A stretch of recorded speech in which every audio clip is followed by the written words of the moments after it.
The word servant has a lowly connotation assigned to it in today's day and age. And you must understand the way language works is the context by which it is used time and again. It's what usually gives meaning or weight to it.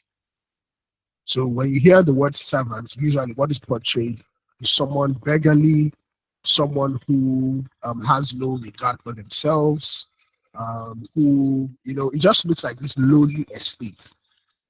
But I think maybe when we look at servants, we should look more as a waiter, someone who serves tables.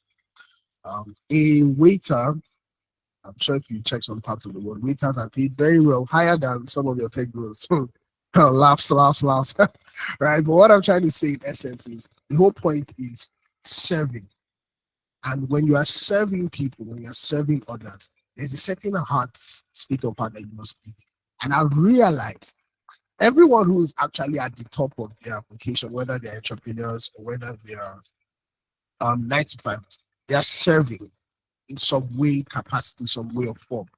And when you understand that heart and you embrace it, there's no limit to how far you can rise. I'm telling you, like there's no limit. Like I'll show you, like servant leadership is a hard posture and it is greatness in itself. It's not the path to greatness, it is greatness in itself. Like the whole concept of servant leadership is just a mirage. It's like when you find gold, when you're digging up something. When you look at it from the outside, it looks like you're playing rock, but it is actually really, really bad.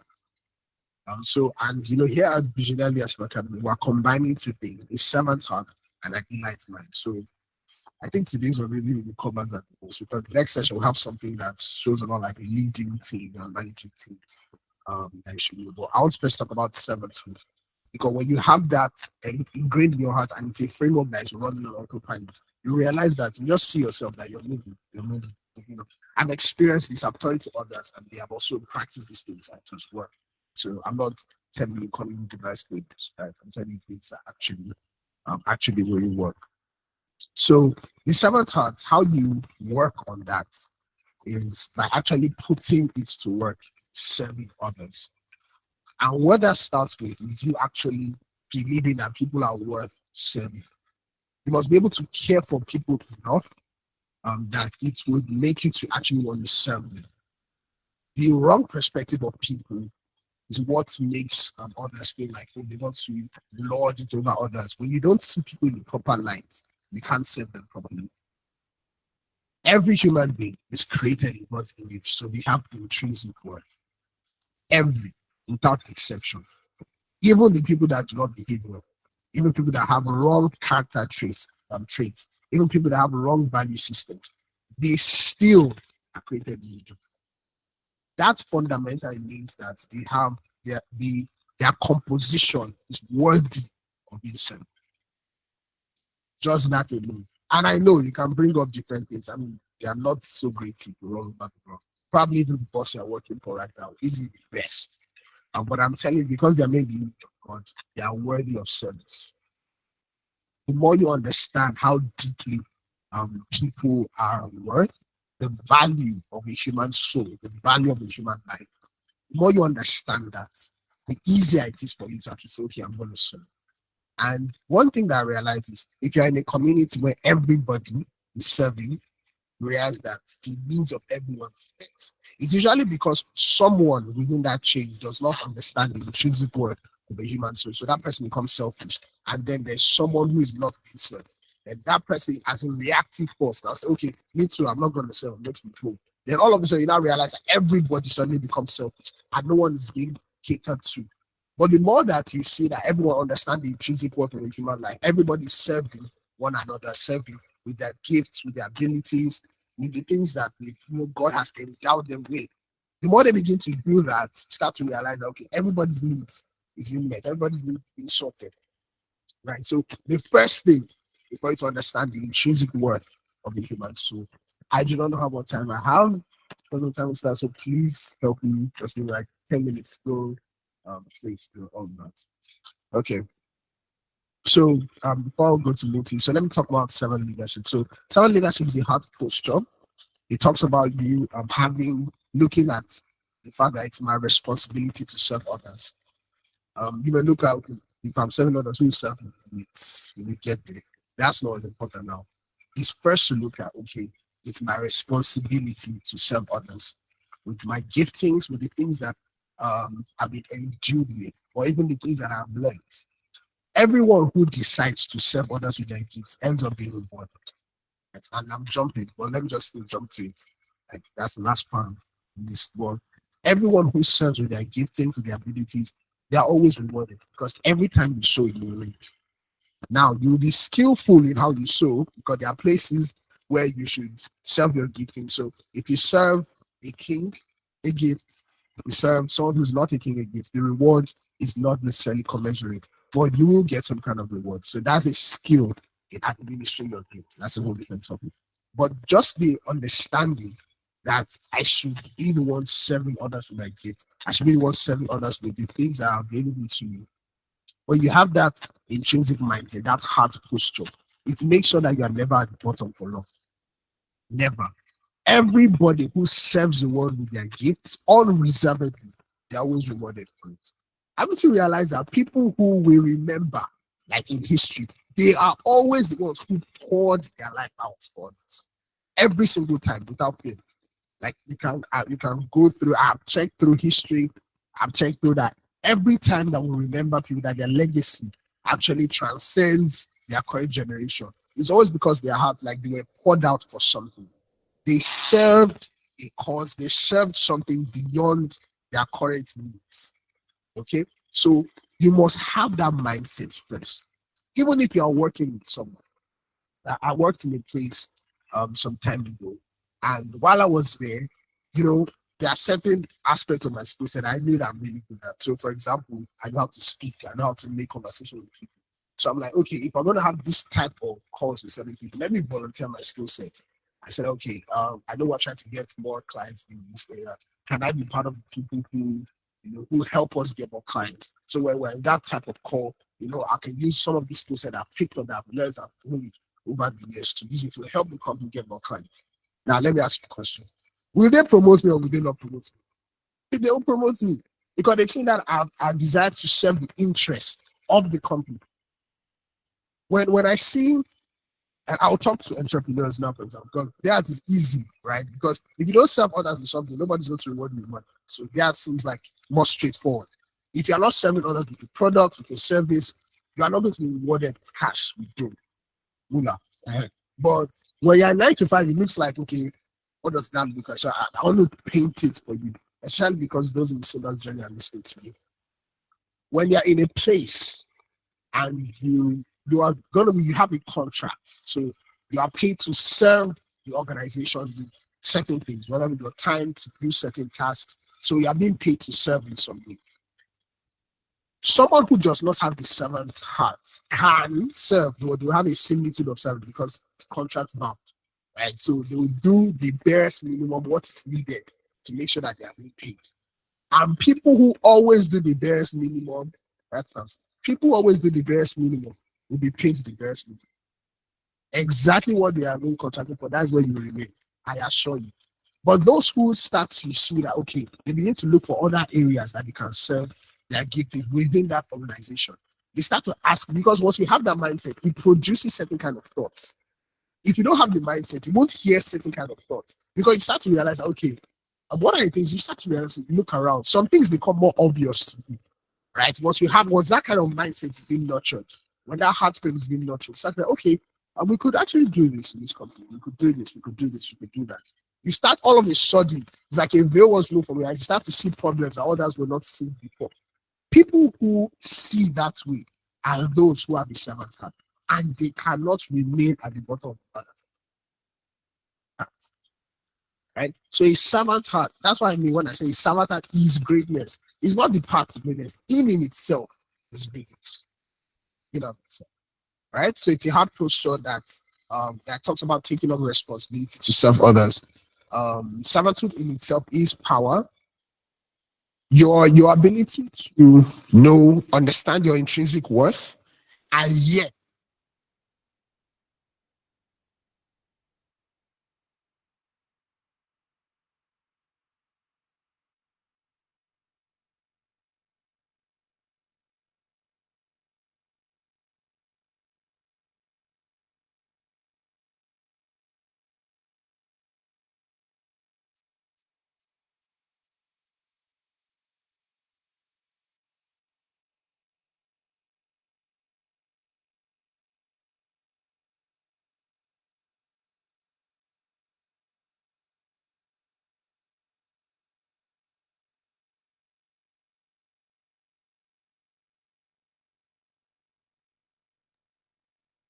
you over their emotions. They don't. So that's the reason why they call it the masses. Because once the wind blows this way, without having a mind of their own, a will of their own, they follow when the wind. So people who have a servant heart, it shows that they understand who they are intrinsically. Okay, this is my worth as a person, I understand. But yet, knowing that I'm still going to serve the interest of this organization, I'm still going to serve the interest of this other person. That in itself shows that you have power. It shows that you have control. And that is the reason why I say servant heart is greatness. Okay. Servanthood increases. Just I want to read from my notes. I can quickly run because we're still on internal for part 1. So there's a lot to cover. Servanthood increases your influence and value. Yeah, so you give value to get value. So it follows the same principle, right? When they're in a place and you serve the interests of the people, right? Like I said, there's a skill to doing it, which I'll talk a little bit about that next. But when you serve the interests of others, it's sooner or later the news spreads, because man intrinsically is actually selfish in nature. So when people realize that and they start to see that, okay, yeah, in there pouring out beyond what was, okay, the barest minimum, you're pouring out more than that to others. It's only a matter of time before you're granted influence over spaces, over ideas, over projects and things like that. Even if you're an entrepreneur, for example, the reason why people will start to buy into you is a servant heart. There's a particular concept from a book called Unreasonable Hospitality. And one of the things that you would say is that ability to notice, to obsess over the details of serving another person will always stand you out in the business world. So you don't look at just a certain part of the chain and you stop there. No, you look at every part of customer fulfillment and you make sure you obsess over the details of customer satisfaction at every point of the process. So let me take an example, right? So we have an audience. So give me an example of a business. Just name a random business for me. Hotel, beautiful. Well, that's hospitality already. Okay, but it's a hotel. So let me use that as an example. So let's say you're looking at the hotel business, right? Just off the top of my head, something that you can look at. The hotel reservation process. How seamless do you make it? Do you obsess over the details so much that you make sure the customer does not? I mean, for example, you could make it as easy as maybe having a water bot, right? I remember I used to order something. I'm going to tell you what, but I used to order something, right? Amazing food back then in Lagos. God bless them, wherever they are. So I used to order it, and the way they made it so seamless, they had like a water bot, right? You just, you send a message, oh, hello, then the bot responds to you, shows the menu. You choose the menu once it calculates it for you. It sends you the account details. As soon as you pay, your order is being processed, all of that. I don't need to talk to anyone. I just like send this, send that, and all of that is done. It's the same way, like you just have that for hotel reservation. Okay, put this, send us your name, tell us when you're coming. You just put that in. Instead of, you have to make a call and somebody's chewing gum on the phone. Can I? Yes, the room is not available. Or the room is not, they will not call you back. Say, okay, sorry, 2 minutes ago it was not, now it is not available. And all those kind of things. When you obsess over details, people will respond with the requisite value to you. That's what it means. That is because you have a servant heart. If you don't have a servant heart, you won't care. You just be like, is it not the hotel? Is it not to reserve? They have reserved it. They have entered. They're happy and they have gone. But some people, after they have gone, while you are there, they are catering to your every need. After you have gone, thank you so much for being present. If you are within this city any other time, give us a call. We'll give you this percentage of discount. Tell me, if I come back to that place, they'll be top of mind. That's what it means to have a servant heart. So even if you're running a business, this applies to you.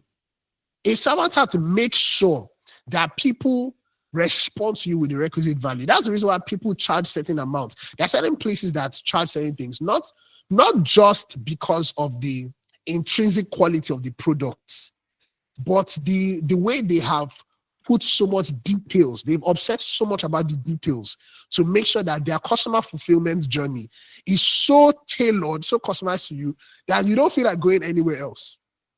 Let me give an example for products.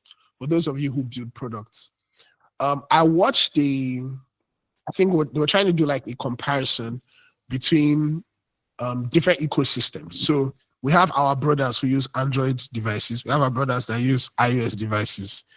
I will not say which one is better than which one. I will keep my opinions to myself. But one thing that you realize is that the whole concept of ecosystem, there's a reason why certain group of people, let me just call them out, Apple boys, iOS people, there's a reason why iOS people do not want to migrate to Android, or sometimes when Android migrate to iOS.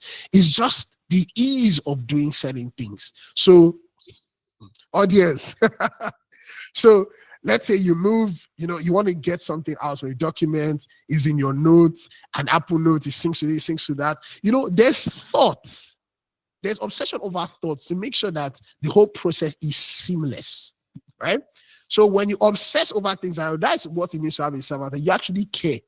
You actually care, not just to deliver the product, just, okay, they ask for this, we just deliver it to them. But the whole process of how they feel while that is being delivered to them shows whether you have a servant heart or not. And the more you intentionally decide to actually serve others, the more you can actually pay more premium. You can actually price your things for more premium, and people will pay for it, because there is a level of comfort that people decide that they don't want to stress over certain kind of details because you stressed over it for them.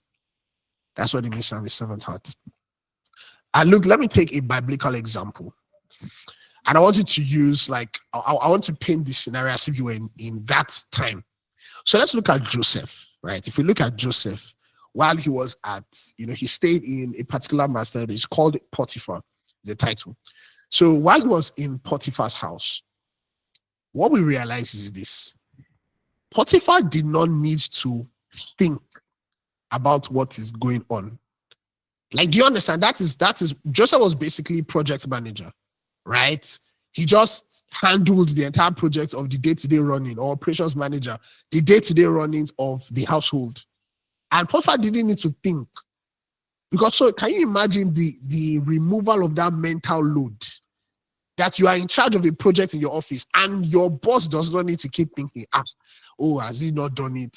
Has he done it? Has he made sure that everything is running? Because there were other people who were also under Joseph's care, but he made sure that everything was running. Everything was running. Potiphar just has to come, and whatever he needs is made available to him. It's because he had a servant heart, obsessing over those details. So servanthood, having a servant heart, my God, having a servant heart, let me turn this off, is what to make sure that you're able to give more value out, and people can reward you in more value. So let me move on to, let me wrap up with this for the internal section and move on to external. How do you actually demonstrate servant heart with people that are working with?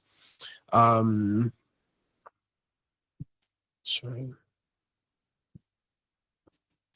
If you want to, this is a very important thing. Those people who do not prune or exercise a servant heart, if they eventually hold a position of influence, they end up becoming territorial powers. People who you do not want to work under, because they've never served, so they don't know what it means to serve others. So even though, because the game of life is quite interesting, you can actually enter into positions of influence, which are meant to be leadership positions, but you can have someone who did not have a servant heart enter into a position of influence. And if they've not taken time to actually serve or build this servant heart, when they enter into those places, they become horrible leaders. So one of the things that you must realize is that, look, as we grow, there'll be opportunities for us to enter into more visible and more, we'll say, important places of influence. If you want to make sure that you're in those places and you're able to serve the interests of others, start from where you are now. Start from where you are now.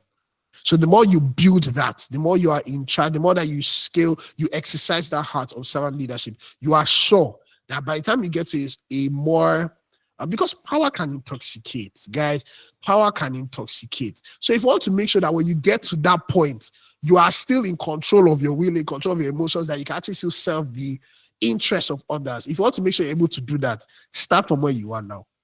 People look at Nigeria today and they feel like, I stay in Nigeria, by the way, currently. So people look at Nigeria and they say that, our leaders are this, our leaders are that. You where you are right now, are you serving others now?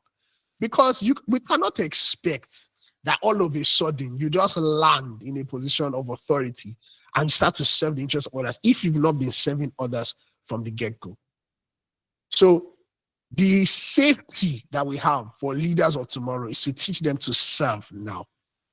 Have a servant heart now, then we are assured of those places tomorrow. Do you understand? So really important. So now let me talk about the externalities, what it actually looks like to lighten the load. So that's the first part for externalities. Lighten the load. So write this down. Lighten the load for those above you. Very, very important. Lighten the load for those above you. I want to read out something to you.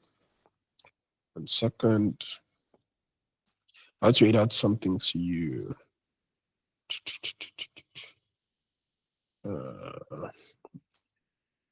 So it's a side note, but I said that I would, so that I won't forget.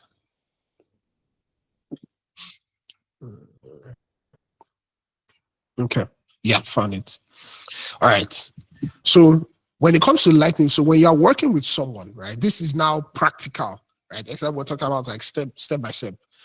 When you're working with someone, one of the things you want to make sure you do is that you reduce the mental load, because as you scale up in leadership, one of the things you realize is that it is less about operational work and it is more about mental work.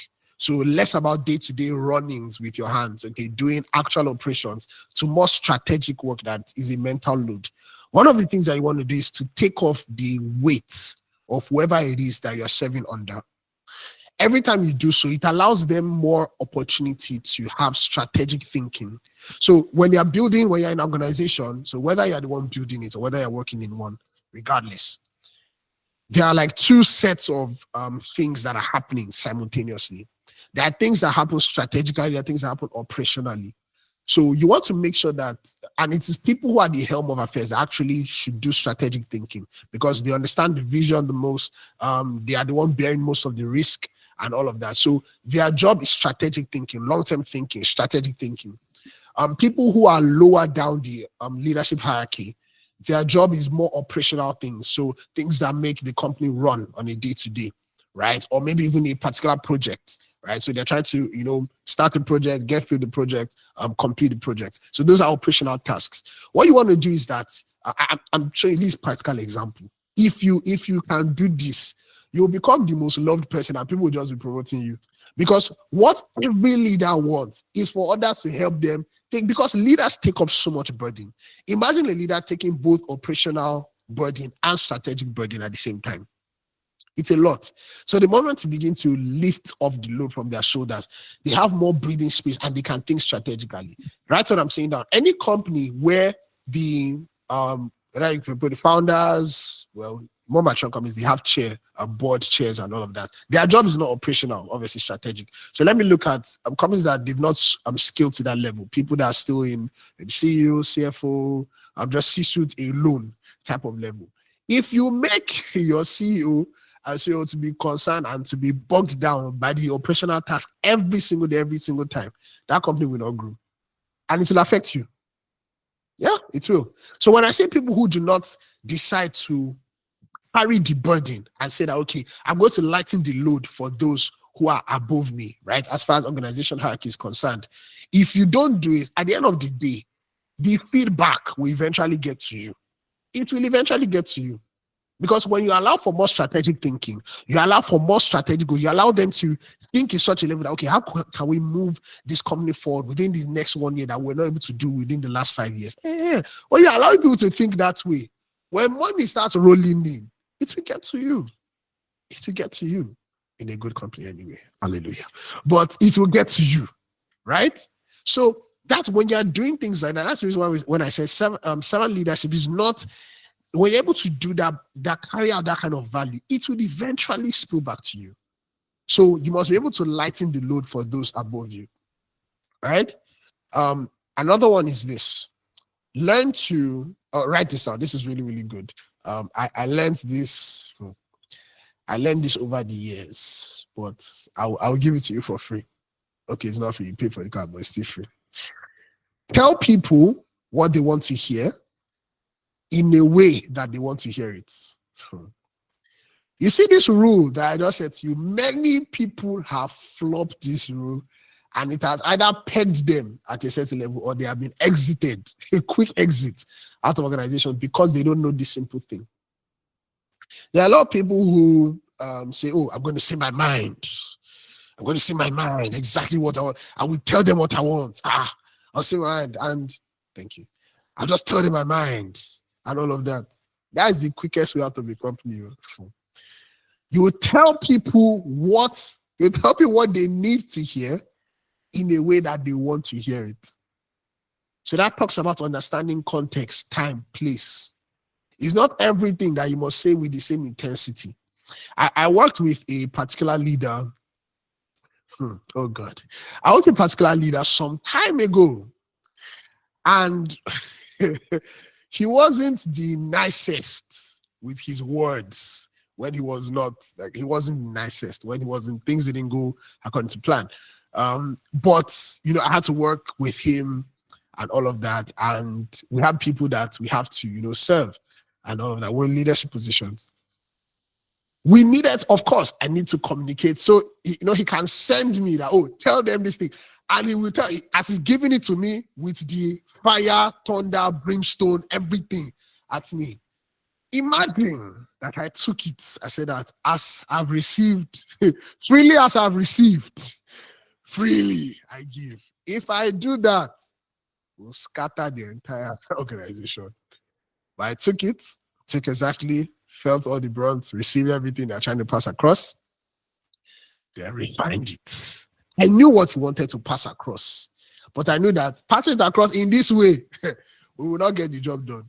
So I took everything. I just took the heart of the matter, what they needed to hear, refined it, and passed it out in a way that they need or they want to hear it.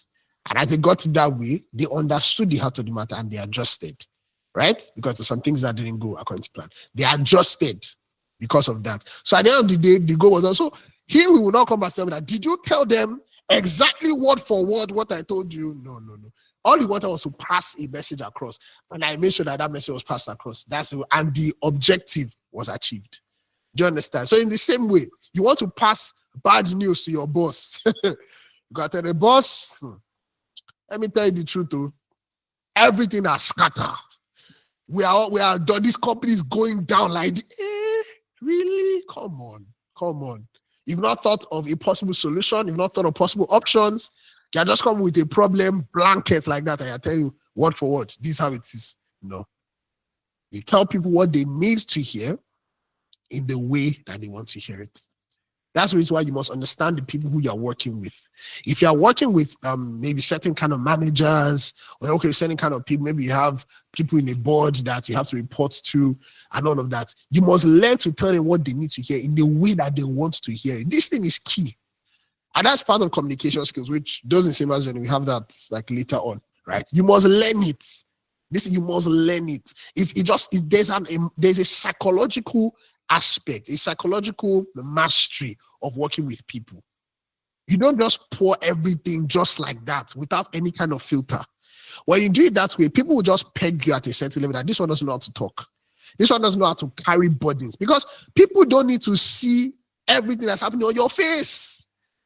That, oh, you have told the whole world that everything is going wrong. Leader. Come on. People should not be able to read that everything is like all it. No, they should be able to read it from your face. Pass the message across in the way that people want to hear it. Make sure that the heart of the matter was communicated, right? That's the most important thing. But do it in such a way that people can receive your message. Because when you pass it just anyhow, people can have a block in their hearts. And once people block their hearts, then you are not able to even pass any message across whatsoever. Right? So, very, very important. Okay. I have some minutes left. Let me move to the next. So I have two other things. Let me jump to this before I move to the final one.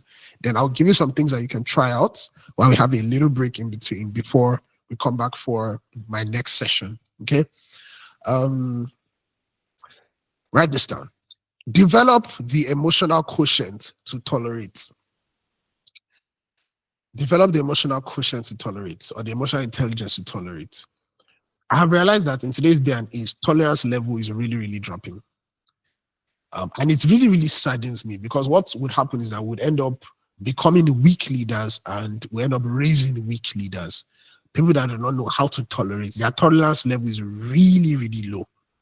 Really, really low. You must learn how to tolerate. Now,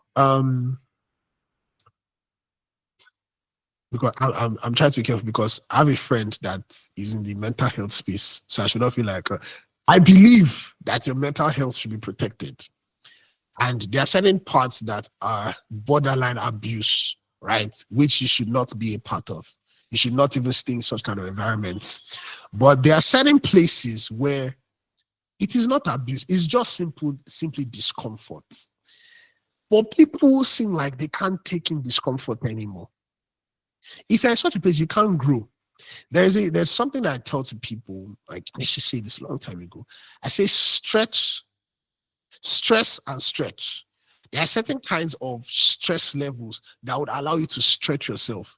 There are certain kind of stress levels that are harmful to your health, but there are certain levels of discomfort that you must actually tolerate, because growth never happens without discomfort. Write it down. There has been never, you can't see any kind of growth that there's no kind of discomfort. A baby growing, have you ever seen a baby with teeth? I was talking to a friend of mine some time back, and she was just, we're just talking about different things. We were talking about, her baby and the teeth that were growing out. Teeth that we need so that baby can smile, can see all of that. Just that growth is painful. Doesn't mean that we'll not say that, oh, it's so painful. I don't want my baby to feel this much pain. They will not have teeth. They will look like that. Come on. You say that, yeah, we understand. We'll find a way to make it bearable. But at the end of the day, we will get through it. There's a certain level of discomfort that you cannot avoid to make sure that you grow. So when you are working with certain kind of people, you are the one that will now determine, okay, you know what, this is how much I can stretch to. After this, I cannot take it also. That's dependent on you. Now, there are certain things, right? Physical abuse, verbal abuse, all of that. I'm not talking of that. But let's think that, they give you a task. Then while you're in the middle of that task, an extra task comes, and they tell you to juggle both tasks at the same time, and you must hit both deadlines at the same time.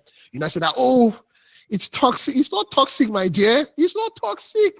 They're just stretching you. And it's normal. You're not the first. You're not the first. It's normal.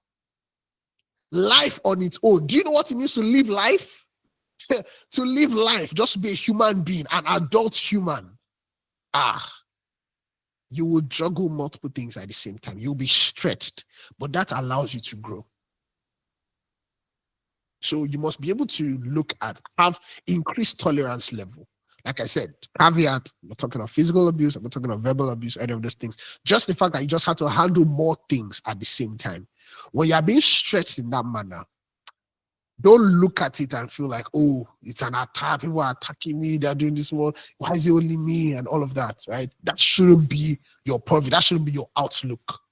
Instead, you should look at it and say that, okay, I have the ability to tolerate all of this and it will stretch me. There are even people that I've worked with, people who were not even the nicest, right? Let me even tell you the truth. I worked with people who were not the nicest, but I knew what I wanted to learn, right? I knew the kind of things that I wanted to learn from them. They weren't the best character-wise, but I knew what I wanted to learn. So I decided that, look, I'm going to turn a blind eye to your character flaws. That's on you. That's your business. You handle it. But the things that I want to learn, I will make sure that I learn them. Because at the end of the day, that season will not last forever. You will be in that time and space for a certain period. While you are there, make sure that you do not now go through all of that and you leave that place and you do not take anything. You are just offended. That's the only thing that you learned. You were just offended all through. No, come on. Be wiser than that.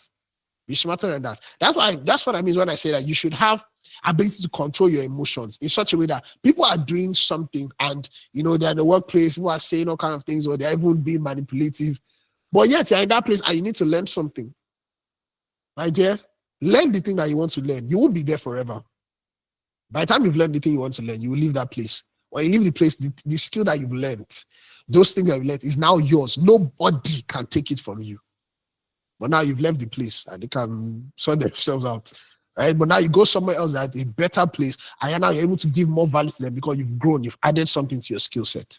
So don't be such a person that you don't have any no tolerance whatsoever. That if they just talk to me, if they just say anything to me, I'm leaving this place, I'm walking out of this place. Jay-Z. Well done. They shouted on me today. Yes, they shouldn't do that. It's very wrong. And if you have HR in that organization, report that to HR. But say that, they shouted on me, I'm leaving this company. I'm packing up from here. Oh my gosh. If you do like that, you just be hopping companies like that. Today they hire, tomorrow you look for, maybe the person look for a job for like 5 months, before you find another job. See, human beings are human beings. I just want to put it to you, in case he did it or caught to you, I just want to remind you that it is actually human beings you're working with. Like, it's actually human beings. You're not working with Jesus. You're not going even Jesus' disciples from it as well. But Jesus, you're not working with Jesus, so you're working with actual human beings. If you're working with humans, you can be sure that humans will behave like humans at different points in time. So you must have the grace to tolerate those things. All right? Okay, so I'm sorry how many minutes there's something I wanted to show to you guys. Just give me a sec. It's loading now. Okay. Yeah. Yes. Thank you. So solve problems. I want to show you how to solve problems. Let me show you how you solve problems. Then we'll talk about seeking mentorship. Then we should be done with this. Okay, no, there's even more stuff. Great. So let's talk about yes. So this is how so if you understand what you want to figure out, how do I solve more problems in this environment? There are 2 ways you can do it. It's very simple. Number 1 is observation. The more you, like I said, when you have a servant heart, observation it just comes by default. When you have a servant heart, you start to look out for problems that you can solve. So the first one is by observation. The second one is by query, by asking questions. The more you ask questions, the more you are actually, and it comes from a heart state. That's why I spoke about that first. When you have that heart state, you begin to ask questions. Okay, why are we not doing this certain way? Can we do this way? Can we do this way? Okay, why can't we add this to make this better? You even start to, search out things. Can we include this? Can we remove that? Right? You begin to look for higher ways and better ways to get things done. The more you do things like that, you're able to solve problems that people they have just closed a blind eye to. And if you're someone that you enter a place newly, this is your superpower. Because many times when people are in a particular place for an extended period of time, they get used to the mode. So they get used to, okay, this is how it has always been, again and again, and they're just used to it. So they end up not doing anything about anything again. They're just used to how it has been done. But if you're a person who maybe just came new to the company, or you're starting new from scratch, you came into a new place, your superpower is that you're able to see things that other people are not able to see. Because people are so used to a certain mode. They're like, okay, this is how things have always been done. They don't even question it anymore. They just go ahead with it. But in case you have been in that place, I want to snap you out of it. Like, just take a step back. Ask the questions, okay, why are we doing things this way? Is there a better way to do it? Can we do things in a new way?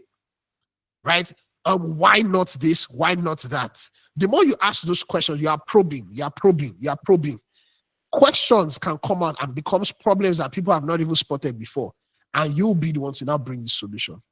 When you are such a person, you cannot be a solution provider and be at the bottom of the food chain. It's not possible. People all of a sudden start to realize that there's more intrinsic weight on your words, because they know that if this person talks, it's most likely a solution that he will bring. So they want to bring you, they want to involve you into certain kinds of meetings. They want to involve you into certain kind of discussions, because they know that this person is looking for things that we can solve. Right? So very, very key. Let me talk about service again. So don't run away from challenging tasks. Don't run away from challenging tasks. They say that, there are certain things that people will just say in the comment, okay, who is going to handle this? And that's the moment you realize that everywhere the room is quiet. Nobody wants to do it. everywhere I've worked, I always take up the tasks that look challenging. I'll take them, I'll say, yeah, let's try it. I may not know how to do it at that moment, granted, but I know I can, if I make research, I find out. And even the person that's giving me the task can ask questions, right? I remember we had somewhere I worked back in the day. We had this particular project we wanted to do at this specific month. It was like a world celebration of that industry. So we wanted to do this particular project, right? And everyone was asking, okay, who's going to do it? We wanted to take it up. To be honest, it was actually challenging and it stretched me. Not gonna lie, but I learned a whole lot, and it's even part of the project on my resume now, right? So I said, yeah, let me go for it. And that I was even still new in the industry, right? I was like, yeah, I mean, let's go for it. I can handle that. I'll spearhead the project. And began to make research, began to find out, figure out what to do step by step, figure it out. It was challenging, right? But it stretched me. I now became something really valuable that I can share with recruiters, share with people down the line. So don't run away from challenging tasks. It's really, really important. Challenging tasks will stretch you, but they become valuable to you later on. Okay, so let's talk about mentorship and seeking mentorship. So this will be the last part for what's called the psychology of moving up. So they're just these things, they run as frameworks in my mind. So they are almost subconscious. So I'm showing you those things that work in my mind and I'm exposing it to you so that you can use it in your the places you're working or even the people that you're building, right? So let people learn how to seek mentorship and you to learn to seek mentorship. And let me tell you how you do it, how you seek a mentor. You don't seek it, or let me tell you how not to do it. You don't seek a mentor because you say, sir, ma, please, can you be my mentor? No. When I see people come to that, I'm like, this person is not trained. They've not trained this one. Because let me ask you a question.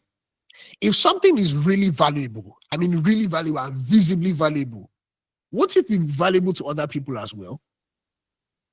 So if you come and say that, oh, so I just become my mentor, how are you not sure that there are not maybe 1,000 people bombarding that same person and saying that same thing that, oh, be my mentor? You can't expect the person to just be attending to everybody. No. How you single yourself out is like this. Number one, you must do your research. Understand the person that you are seeking mentorship for. Now, you even need to find, okay, what's mentorship, right? Let's assume, let's take hospitality, for example. Maybe you work in the hospitality space, or maybe you're building your own hotel and all of that. And maybe you're going to meet someone who has built massive chain of hotels around the world. And suddenly, maybe somehow you even got access to meet the person, right? Maybe someone, spoke on your behalf, like, okay, I'll connect to this person, but make it count. You don't go to meet the person and say, oh, sir, I'm very happy. I'm very proud of what you have done. It inspires me. Please, can you mentor me? No. What you first do that you make your research. Has the person written books? Has the person done podcasts? Has the person written any articles anywhere? Has the person giving some kind of free game, as it were, right? They've poured some things out for free somewhere that's easily accessible. Have you gone to have you maximized all those things first? When you do that, you have ammunition. Because what you want to do is, I'm teaching people this thing. These things they're very precious. So I've got people who have used it to get me. So I'm teaching you things, but anyhow, it's all good. So you take all of they are like ammunition that you want to use to be targeting the person's heart. If someone pours out of themselves and they share something, a piece of their heart, they are sharing something from themselves. So when you are bringing something, I say, oh, sir, I read this thing that you said, you quoted and you quote this. I remember you said this particular thing, this. And actually, so this is the next part. If they did something that is practical enough that you can actually practice, go and actually generate results with that thing. Say that, okay, I tried this out and it actually got me a better result. We're able to increase our turnover by this amount. We're able to do this because of this thing that I learned from you. Thank you so much. The person knows that you're serious. Why? Because nobody wants to pour into another person that will not make use of that knowledge. There is a cycle that I talk about when I'm telling people how mentorship works, right? It's like this. If you want to know how a mentorship will crash, is if people do not value the instructions you're going to give them. Because it's a loop. So if they don't value the instruction, they won't take action. If they don't take action, they will not see results. And when they don't see results, they will not say that what's the point of the mentorship? So it now looks as if that you don't have anything, there's no value to you. But no, it's really because they've not seen the worth or the weight of that. They've not placed weight on the instructions you give. So if a person has not displayed that by telling you that, okay, I've tried this out, it actually worked. If they've not shown that, me as a person, I won't answer you. Because I know that if you've not taken the free instruction available everywhere, you've not used that to benefit your life or to grow in that particular area that you want mentorship in, then that means you won't take, it won't work.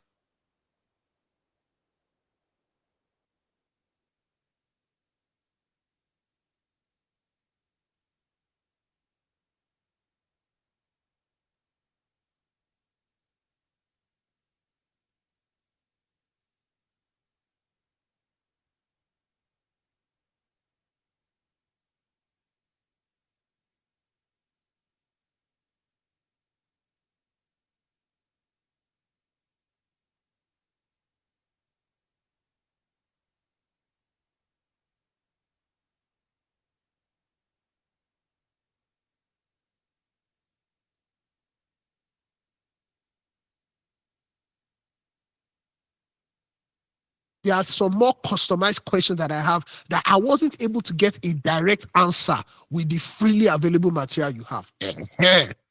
So now, this is the third part. Ask intelligent questions. Don't ask for questions that ChatGPT can give you the answer to. Right? Ask intelligent, customized questions. That, okay, sir, I tried this, I learned about this. However, when we had this peculiar situation, so we tried using this principle that you taught, but when getting the absolute result that we should have gotten if I had applied it, is there a way that you can give me just a little bit of your time so I can share with you, so you can give me some wisdom on how to approach the matter? So when it's going to me like that, I'll say, talk. I'm listening to you. Talk, right? So that is how you seek mentorship. When you are done with that, you don't tell the person now that you even want mentorship. All you have done is just for customized advice. When the person has now done that, then I say that, oh, thank you so much, sir. Is it possible for me to now get more of this? Is there a way that I can get access to you for more of these intelligent, very customized questions? Then you can tell maybe they have a specific way they run their mentorship or whatever. But that way, you've won their hearts. That's how you seek mentorship. You know what's going to be my mentor? Be my mentor call. Do you know how busy the person is? Yeah, no, nobody's going to answer that. Or you message, you just DM somebody on Instagram. Sir, thank you so much for everything I've done. I want you to be my mentor. Yeah. Ma, you're traveling all over the world. Somebody that's traveling all over. You too, you know the person traveling all over the world. Ma, you're traveling all over the world speaking. I see myself doing that. You're talking about yourself. You think it's about you? You think it's about you? Come on. I see myself also traveling around the world. God has even shown me in a vision that you must be the one to mentor me. So now you're commanding me to mentor. No. We've seen all kinds. That is not how you seek mentorship. If you're in the marketplace, you're working with someone, you've seen someone that's gone ahead in the industry, and you want to learn from that person. If you follow this framework that I've talked about, the person will be endeared to you. Their heart will be open to you, right? I saw there was someone that this is not even me, but just someone that I noticed. He told a story about someone that I'll wrap up with this. This is the final part for this segment. I'm sure you've learned a thing or two. So he reached out to his boss that okay, no, he reached out. So he hadn't met this person. He was his boss at the time. That that this and this, he has been able to do this in this particular industry. He has worked to get this kind of certification. He has done this, he has done this. Some of the posts that he worked on helped him to, he was talking to the mentor. Some of the posts that you worked on, it helped me to know which particular aspect of the industry that I wanted to base myself in. Thank you so much. This. That actually I need knowledge, I need wisdom on how to do this in this particular area. Now, that wasn't covered in any of the free material that mentor was. But because of, the way that, he has tried this, he has made some ground, he has covered some ground on his own. It shows that this person is serious. They just need a shoulder to now stand on. They've already covered some ground by themselves. So that means we don't need to motivate this person that, take action. They're already taking action by themselves. They just need a platform, someone with more customized knowledge to push them forward. So he reached out to the person, right? And the person was like, okay, get to me. This is how you can access me, all of that. And the rest is history. The person got a job in the place where the person was working in.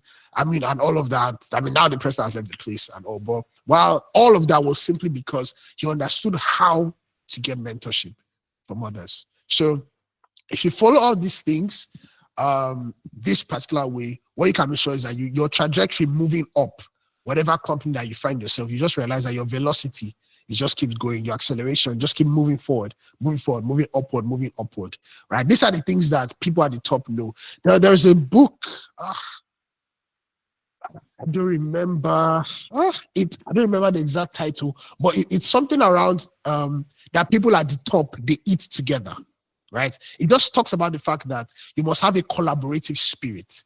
And the first pillar of having a collaborative spirit is the fact that you have a servant heart. You are pouring into others. So people are pouring. That's what I was saying about having a closing circle of everybody pouring into one another, everyone serving with their gifts. So if you realize that people at the top, they don't compete.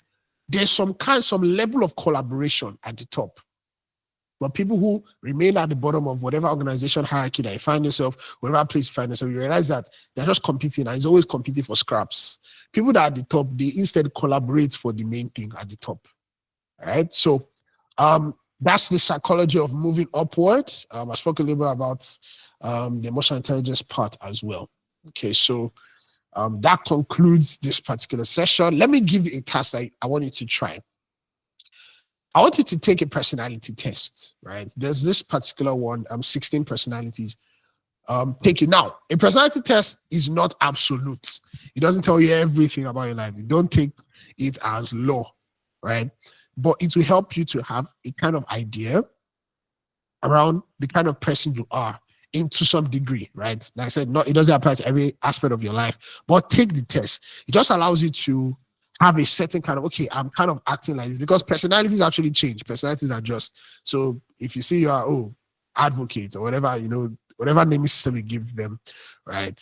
You are like this today. 5 years, 10 years under that, personalities can adjust and augment, right? But take the personality test now and try to find, okay, I'm acting in this way. This could be something that I can work on to make sure that it's not a barrier as I scale up and as I move up, whatever ladder, whatever hierarchy that I'm trying to climb up, right? So take that. That's very important. The next task that I would give to you, those in Simba's journey, your own assignment, you know where you're going to post it, but this is different because we're in conference setting. So the second one I want you to do is this: identify one leader above you, whether it's in work, or maybe you're still in school, you're a student leader, or your community, wherever, right? A leader that's above you in hierarchy. I always put in hierarchy because we don't tell people that, oh, I'm above you. No, that's already someone that doesn't have a servant heart. So I say in hierarchy, as long as the way the organization is structured, right? So identify one leader that's above you in hierarchy and find a specific way to lighten their load next week. This week is already ending. So this week, find a way that you can lighten their load and actually act on it. You'll realize that people appreciate those who are able to take the load off their shoulders, because everyone is burden bearers and everyone appreciates and rewards burden bearers. Okay. So thank you so much for this particular session. We'll have, I think, a break. Okay.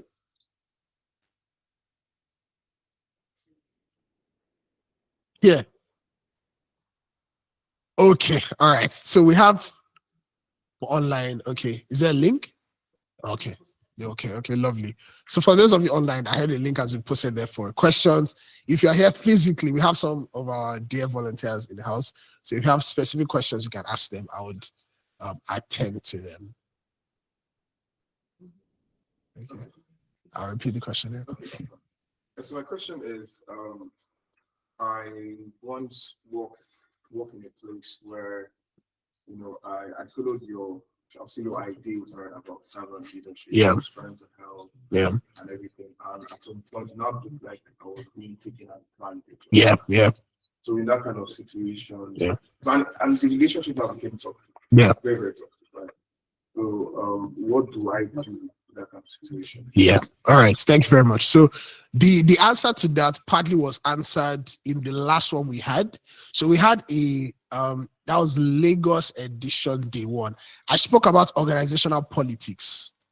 And that is actually the answer to that. So his question was around like, okay, if you're servant leader, they now start to take you for granted and becomes a whole toxic relationship. How do you work with that? You must actually understand politics. So let me go in case some of you who are, I think, okay, we would send the recordings to you. Those of you who paid for today's, you still get recordings from Lagos as well, right? So, but let me just tell you a little bit about that. When it comes to working with people, especially in the world that we know today, we're not telling you that, oh, go there and, just servant her, just be serving everybody. Yes, sir. Yes, ma. Yes, ma. Yes, ma. Carrying everybody's load without any regard for yourself. That's not what I'm saying. What I'm saying is this. You should understand there's an aura that a leader also has. So, yes, you serve others, but primarily you serve. So if you are working in 9 to 5, what you are serving is the interest of the organization, not the interest of another person, because people will come and go and people have different personalities. So people will come and go. What you are serving first is the interest of the organization. So when you are looking for how to lighten on all of that, is in respect to the vision, mission, the value system of that organization. So that's what you are looking at. So when you now enter a place, because you must still learn how to say no. And that was what I spoke about in Lagos Day 1, right? You must have a spine. So a leader, that's why in VLA, we talk about combining both servant heart and an elite mind. Somebody that is on the top understands if you are saying yes to everybody, it will cast. And another person will come and meet you and come and be adding you and say, okay, you too, come and do something for me. Because all of a sudden, you are carrying the burden of the whole world. What I'm saying is that at the end of the day, let it be that you are doing above just what you are being paid for, but in respect to the company culture. But even with that, you have your breath. This is how much you can take. After that, you say, no, thank you so much, but no, I'm not able to take this right now. You know what I can do? I can look for someone who can help you with this particular thing. I can get this person on this project for you. Do you know, you're also serving them. Do you know that? You're also serving the interest of the organization because you want to make sure the task is still done. But the fact that everybody wants to put out the load on you like a donkey, no grew. They want to do like that. Like I said, once people have a mindset of you that, oh, you're just saying yes to everything, yes to everything, yes to everything, it will cast. And other people that are not even in your department, they will come and start meeting you because they know you as the person that they can cast all their cares and burdens upon. So don't be that person. Be the one that you can, when I'm saying I'm talking about in respect to your task, you look at your task and say, how can I do above just what I was given? That, okay, when I'm giving a report on this, you can say, oh, I explore this option, explore this option as well, in case you want to move this project above this level. But not that, oh, you want to take all the tasks for the whole universe like that, and you're just yes to everybody. If you do like that, you burn out too. And you know the funny part? They will now say that this person is now underperforming. They will now remove the person. Yeah. So that's what I said. Politics, organizational politics, you must learn it. You must learn it. You will just skillfully say no and redirect it to somebody else while you are still excellent in your task. All right. So I hope that answers your question. Yes. Anybody else? Any other question? All right. Question online. Says you mentioned that great leaders have good tolerance levels. How can you balance tolerance without giving room for slackness? Oh, okay. So as in, okay, you're overseeing someone. Oh, okay. So I'm guessing you're overseeing someone. Then, okay, you're being tolerated, or maybe the persons, they are not going up to the standard, but yet you also don't want to be. Okay, yeah, it's simple. What you should always do is never demand from people what you've not equipped them for. Don't demand from people what you've not equipped them for. That's wickedness. That's wickedness. You demand from people what you've equipped them for. So that's the tension between tolerance and actually whether you should allow, okay, should we let this one go or not? So if you've seen that, okay, this person, what their current capacity is able to handle is up to this, right? Train them. Whatever way that's however way you're able to do that. Whether it's one-on-one training for company trainings, all of that, but insisting on their growth, right? The more you do that, you're able to see that, okay, their capacity is enlarging. They can place that bigger task in their hand. Afterward, they'll be able to handle it, right? This is assuming their heart is in the right place. Okay, that they just are not just lazy. Okay, so when you are doing that, when you are building capacity in them, you would see, you would know, you start to filter out those who actually are just lazy and do not want to grow from those who it's a capacity issue and not a heart issue. So the more you do that, the more you actually equip people for greater tasks, the more you say, okay, they are doing better. It's not like last year, right? It's not like last year. This is better. It's not like last quarter. This is better. They've grown. They are doing more, right? So the more you do that, you're expanding their capacities. You are equipping them for the task. Then you can start to filter, okay, this one is this person is lazy, then this person is just a capacity issue. So the more you're able to equip people, you're able to see how much they can handle, then you will know, okay, is this just being slack or is it that they don't have the capacity for that yet? So that's how you answer that. Okay, thank you. I think those are all the questions. Any other question from here? Nobody. Everybody's good. All of you understood what I taught today. I'm saying VLE members. We will do question and answer. We'll write exam. Okay, thank you so much. We would have a short break. Then after then, I think I should come up for the next one or the vice president or whichever one. Yeah. So short break. Thank you, everyone. So please hang around. It's not going to be so long because we want to make sure that we finish in good time. Thank you.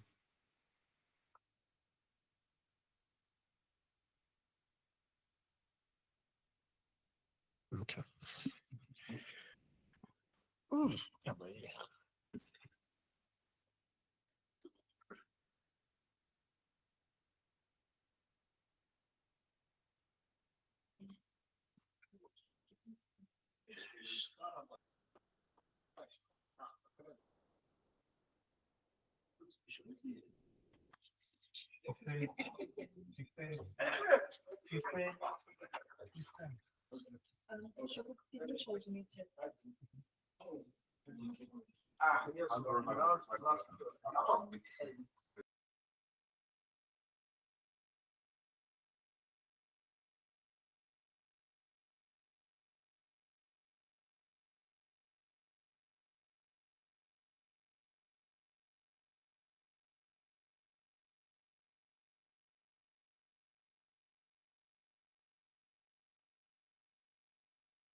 Come on. Good. All right. Thank you so much. Hello, everyone. So you hear my voice again. I hope you enjoy that. All right. So what we're going to do now is a little feedback. So I'm going to call people who are in front of me right now while I expect those who are online to please write what you learned from the first session in the chat box. So please write your takeaways. Okay, Tell just stand so you can see my face. Hi, everyone. Welcome to my YouTube channel. So please write your feedback from the first session, something that stood out to you, what you learned, the things that they said you should write down. I hope you wrote them down. Let us know in the comment section while I call 1, 2, 3 people to come and share what they learned from session 1. So everyone is pointing to Tinu. So I'm going to invite Tinuola to come and share her feedback from session 1. So yeah, let's have that.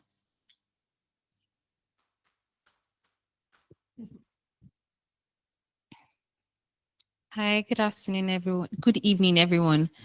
Uh, um, from the first session, I think what stood out to me most was I never really understood what it meant to like getting mentorship.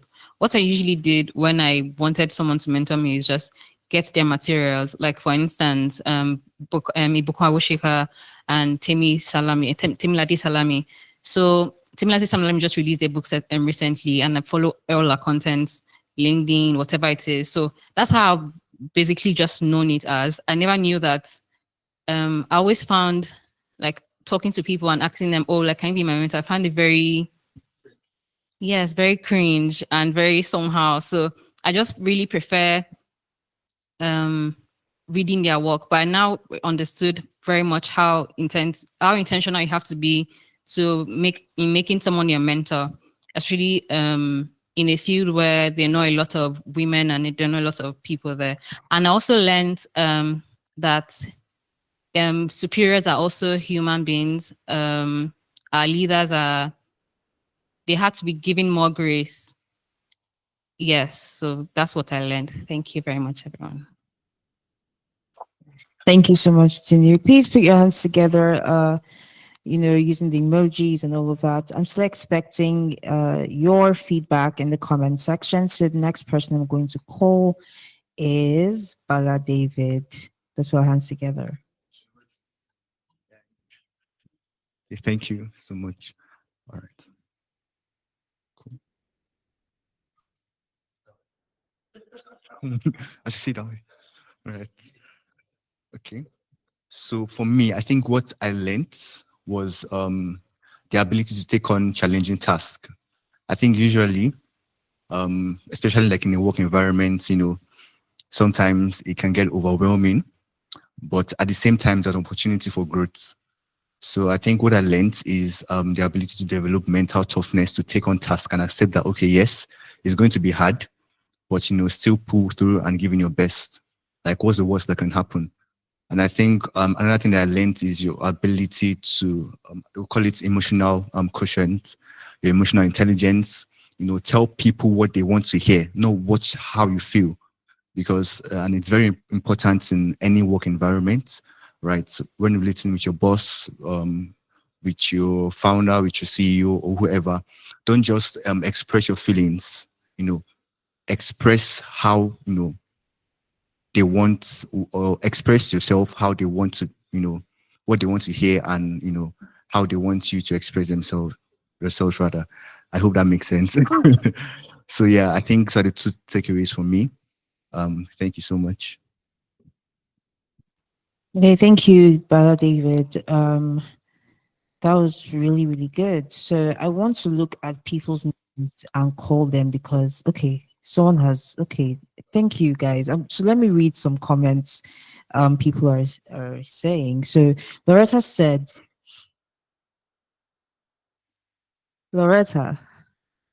I learned that as a leader, you shouldn't expect more than what you have equipped or trained your followers, which honestly was a light bulb moment because you may think, oh, why is this person not doing this? And they're under your leadership. Have you taught them? Do they know? Many people make the mistake of expecting things that they already have within themselves. So, and I tell people, you've been exposed one way or the other to know this thing. This person probably has not had that same exposure. So you can't expect certain kind of knowledge or experience from them. Give them that grace enough to teach them. And then when they fail to do that, you can then say, oh, I expected it from you because I know you know this. So that's, that was amazing. Faith said, in the most simple way possible, servant leadership is about having the interest of serving others, but in respect to the company. I've also learned it's not about how many people you can really serve, but about the quality. If you keep agreeing to everyone sending you around, it leads to underperformance. So I guess it's about focusing on who's important and not being bossed around. At least that's what I think. That's great feedback from you, Faith. Very, very great feedback. I like that you have caught a personal lesson, not just something that was said verbally, but something that makes sense to you and you can apply as well. Ola said, I learned that to grow beyond your current level, you would have to go through some level of discomfort. That was another light bulb moment because there's this other example I've heard a lot. It's like, no matter how much your child is crying for food, if you're boiling yam and the yam is not ready, are you going to say, okay, don't worry, I'll give you raw food to eat? No. There's a certain level of discomfort that is required. You must go through it for you to grow, for you to get to a level of success. So be comfortable with being uncomfortable. I think that's a term I've heard people say, get comfortable with being uncomfortable for a period of time so that you can grow, to a better level. So we have one more person coming up right now to just share the experience, and then by 6 p.m. sharp we'll get to session 2 for another series of light bulb moments. So let me invite Toby to come and share his experience. Good evening, everybody. So I think the part that stood out to me the most, or what got me thinking the most, would be the beginning. So what we had, at the beginning part of the talk and the speech about servants leadership. Like the president rightly said, a lot of people have turned, or when you hear the word servants, the semantic connotation of the word always has to do with you subjugating yourself or being less of yourself just to make other people feel better. But from the explanations that we learned today and from what things that the president said today, being a servant, okay, think about the word to serve. It doesn't mean that you are subjugating yourself. It doesn't mean you are being less of yourself. In fact, serving people should come from a personal perspective. You don't have to lose yourself while serving people. You don't have to lose your essence. You don't have to lose your dignity while serving people, because the way to go up or the way to increase or the way to get to higher positions is to serve those who are already in that position. So at Visionnaire, we say that we are raising leaders with a servant's heart and an elite mindset. So we have a heart that's always ready to receive, to contribute, to make impact, but then our mindset is still like that of the elite. So what that means is that we're not just moving with every wind that comes, but we have the mind to think and discern our actions, and then those actions now translate into the love that we have for the people that we serve, whether horizontally or vertically, so up, down, or on the same level. I hope you're enjoying yourself, because I'm enjoying myself. Bye, guys. All right, hands, put your hands together for everyone that has shared something, please. Whether virtual hands, physical hands, I can't see hands together. Please put your hands together. Thank you very much. So I'm going to read Anu Luakpo's feedback, and then the next face you will see will be the present zone for session 2. So Anu said, I learned that I must take off the weight of the person I'm serving under, and I must be able to increase my tolerance level, and I should have the ability to control my emotions. These are all fantastic feedbacks, but the thing, you don't just hear, you don't just write, you must act, you must do. So you got 2 tasks to do from today. Everything that you have written down for yourself, please find a way to apply it immediately. so you can get result and have a way to incorporate it now into your day-to-day life. So thank you all so much for sharing feedback. We're going straight into session 2. Please be very attentive, write more notes, ask your questions. This session is for you specifically. That's why it's just exclusive to you alone. So ask all the questions you need to ask, write notes, make sure you find a way to see how it, can be applied to your personal life, so it can be personalized and customized for you. So you can go and grab a cup of water. In the next 30 seconds, you will be going straight into session 2. Thank you.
Okay, welcome back, everyone.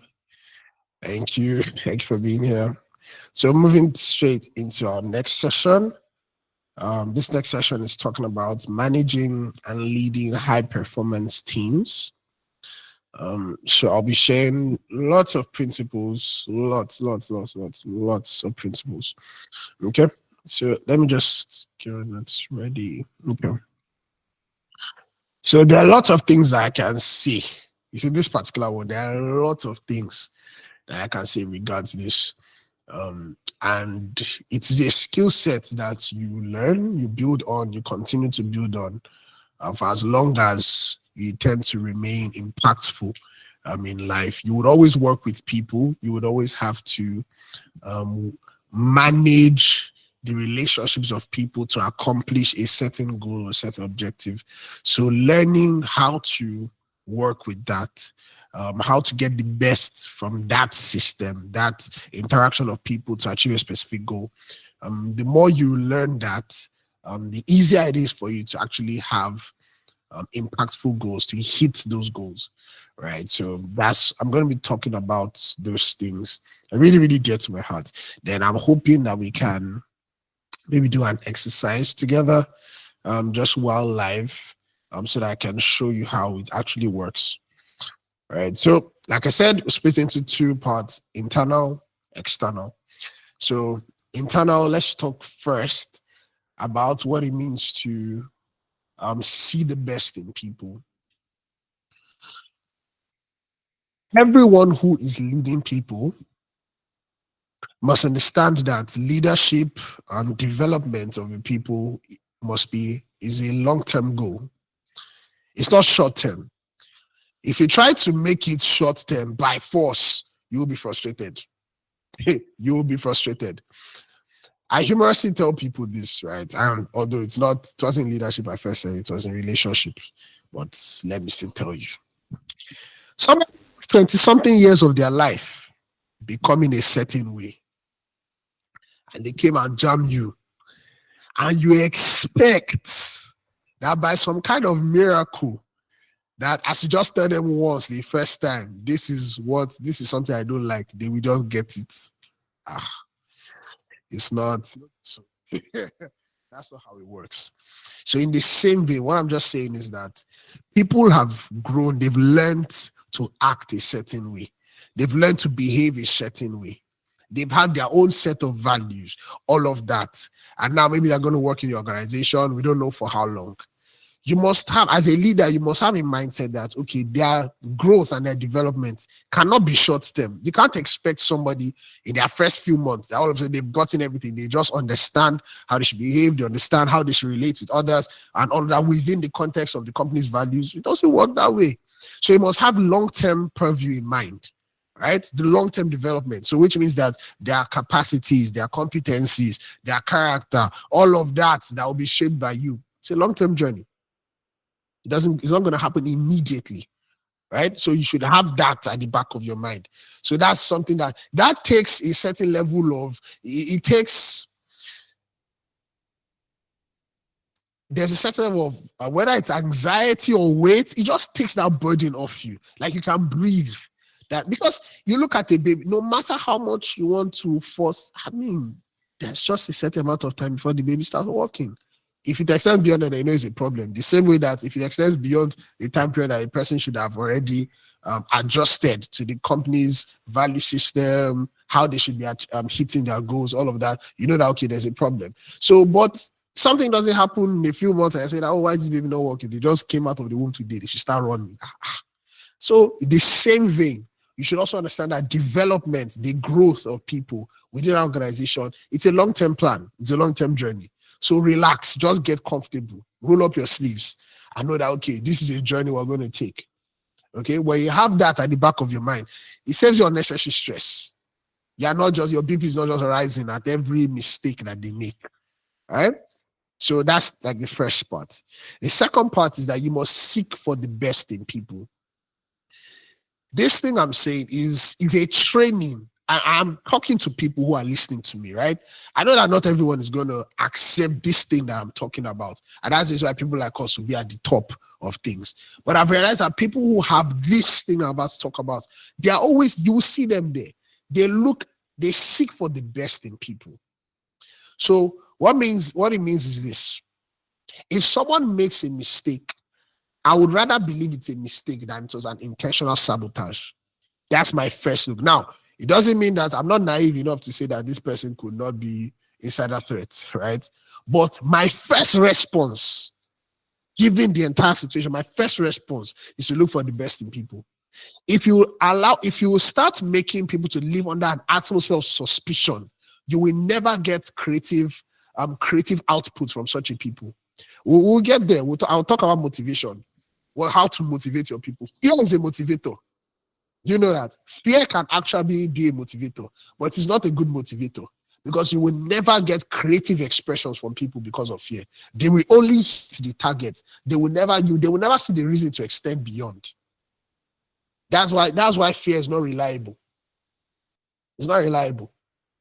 Anyway, we'll get there. We'll enter that part. But just back to this. So when you're trying to create a good atmosphere to make sure that people give their creative best, one of the things you must do as a leader is that you must seek for the best in people. So you believe the best first.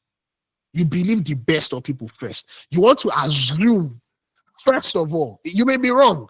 And it is okay if you are proving wrong, then you decide what should be the requisite consequence for that action. But to look at people with the eye of suspicion first. You can never allow people grow that way. People can never grow in such an atmosphere. So the first thing you want to do is that you want to seek out the best in others. Look at the best in them. Okay? So see the best in people. Know that leadership development is long term. Then the next thing is now I'm now entering into climate. You as the leader, you determine the climate of the environment. You determine the climate of the team. I have seen opposite end of the spectrum within the same organization, where one team or one department, it looks as if these guys, I mean, they're just blazing the trail. You will see new innovative ideas here, new things here. And it's like, but a different team, there's always problem. Every time they are giving a presentation, it is always as something that's spoiled. There's something always wrong that is happening every single time. Everything. It just sounds like as if there was every time you listen to their presentation, as if they just baptized you with sadness and gloom. That's the reason why that's like that is because of the leader that is in charge. Because you as a leader, you determine the climate of your people. You determine the climate of your team. So if you're in charge of a place, you shouldn't be the one that is baptizing everyone, releasing that everything is, we're done for. These targets that we're not able to reach. You saw we will start cutting everybody's salaries. Everybody were cutting it in half because we did not hit our targets. Well, you have already determined the climate, and I assure you, you will get the reward, the harvest of that seed. So you will get it. You will get it. So as a leader, you determine the climate in a place. So you need to be intentional about the kind of things that you are pouring out to your people. So let me give an example. I was mentioning that in the previous session, right? Which I said I was going to mention again here.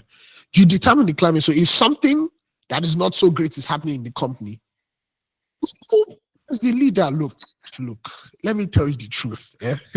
As a leader, people should not feel the heat 100%. That's your job. That's the reason why they're also paying you more. People should not feel the same level of heat as you, the leader. You should feel 100% of the heat. Then others just a certain level, just the level that lets them know that, okay, we need to counter adjust, we need to change course, adjust things here. That's how much they should know, right? Maybe later on, after we have passed through, they cannot tell them, I know we passed through this, but this is actually what was happening. But then they look back at it with gratitude that you made sure that their heart was stable, because not everybody can carry it. That's the reason why you are the leader. Not everyone can carry the weight of what is happening, how serious the matter is. Not everybody can.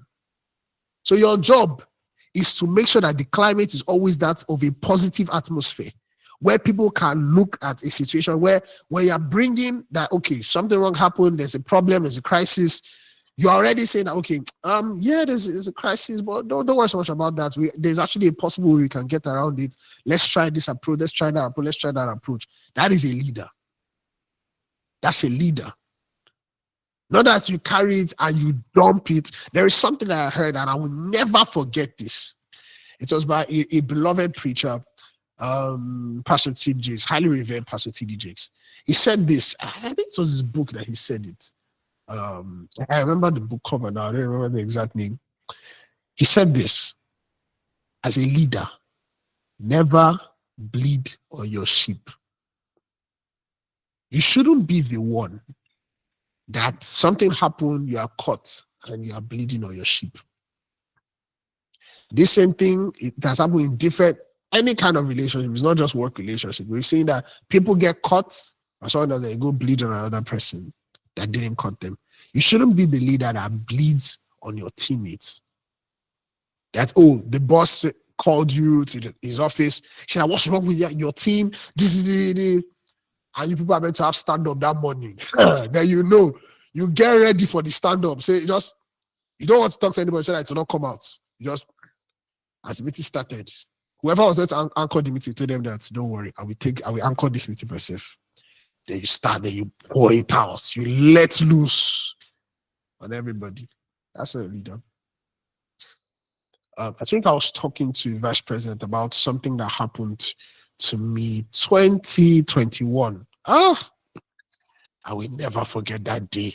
I don't know if, so someone is with me in the house, Bala. I don't know if Bala will remember that day. But so we had to hold a primary and secondary school.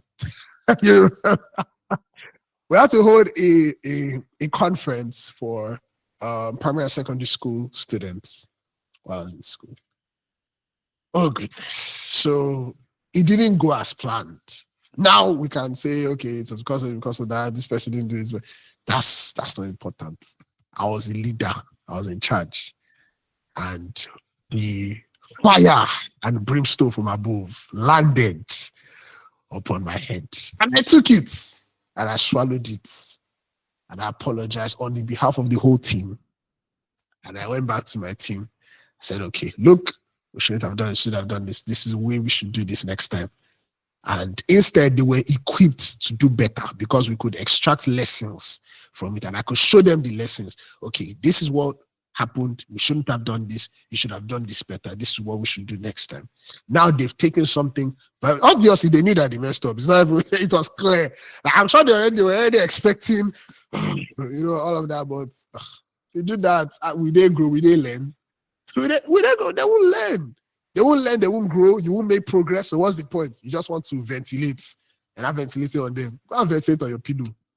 Calm down. Go and give them actionable steps that they can use to actually get better. Right? So you go, you point out to them and show them, okay, this is what we do, this is what you do, this is what you do. You learn and you grow. And that's how we did that. And we moved forward from there. So you determine the climate then.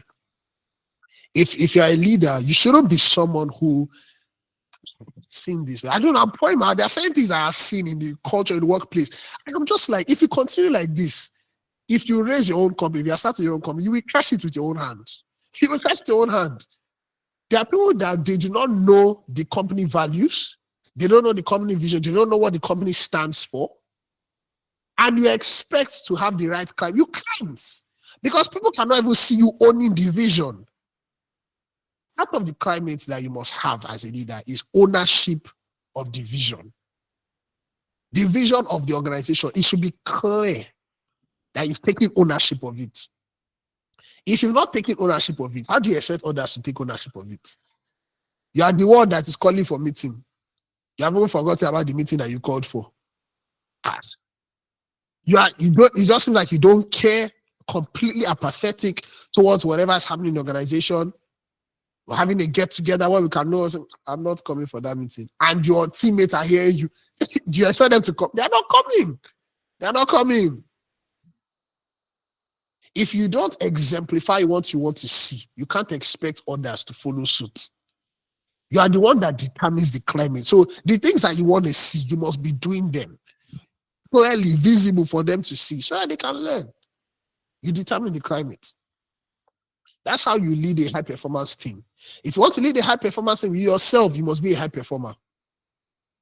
You must be a high performer. You want people to raise the bar, you too must raise the bar.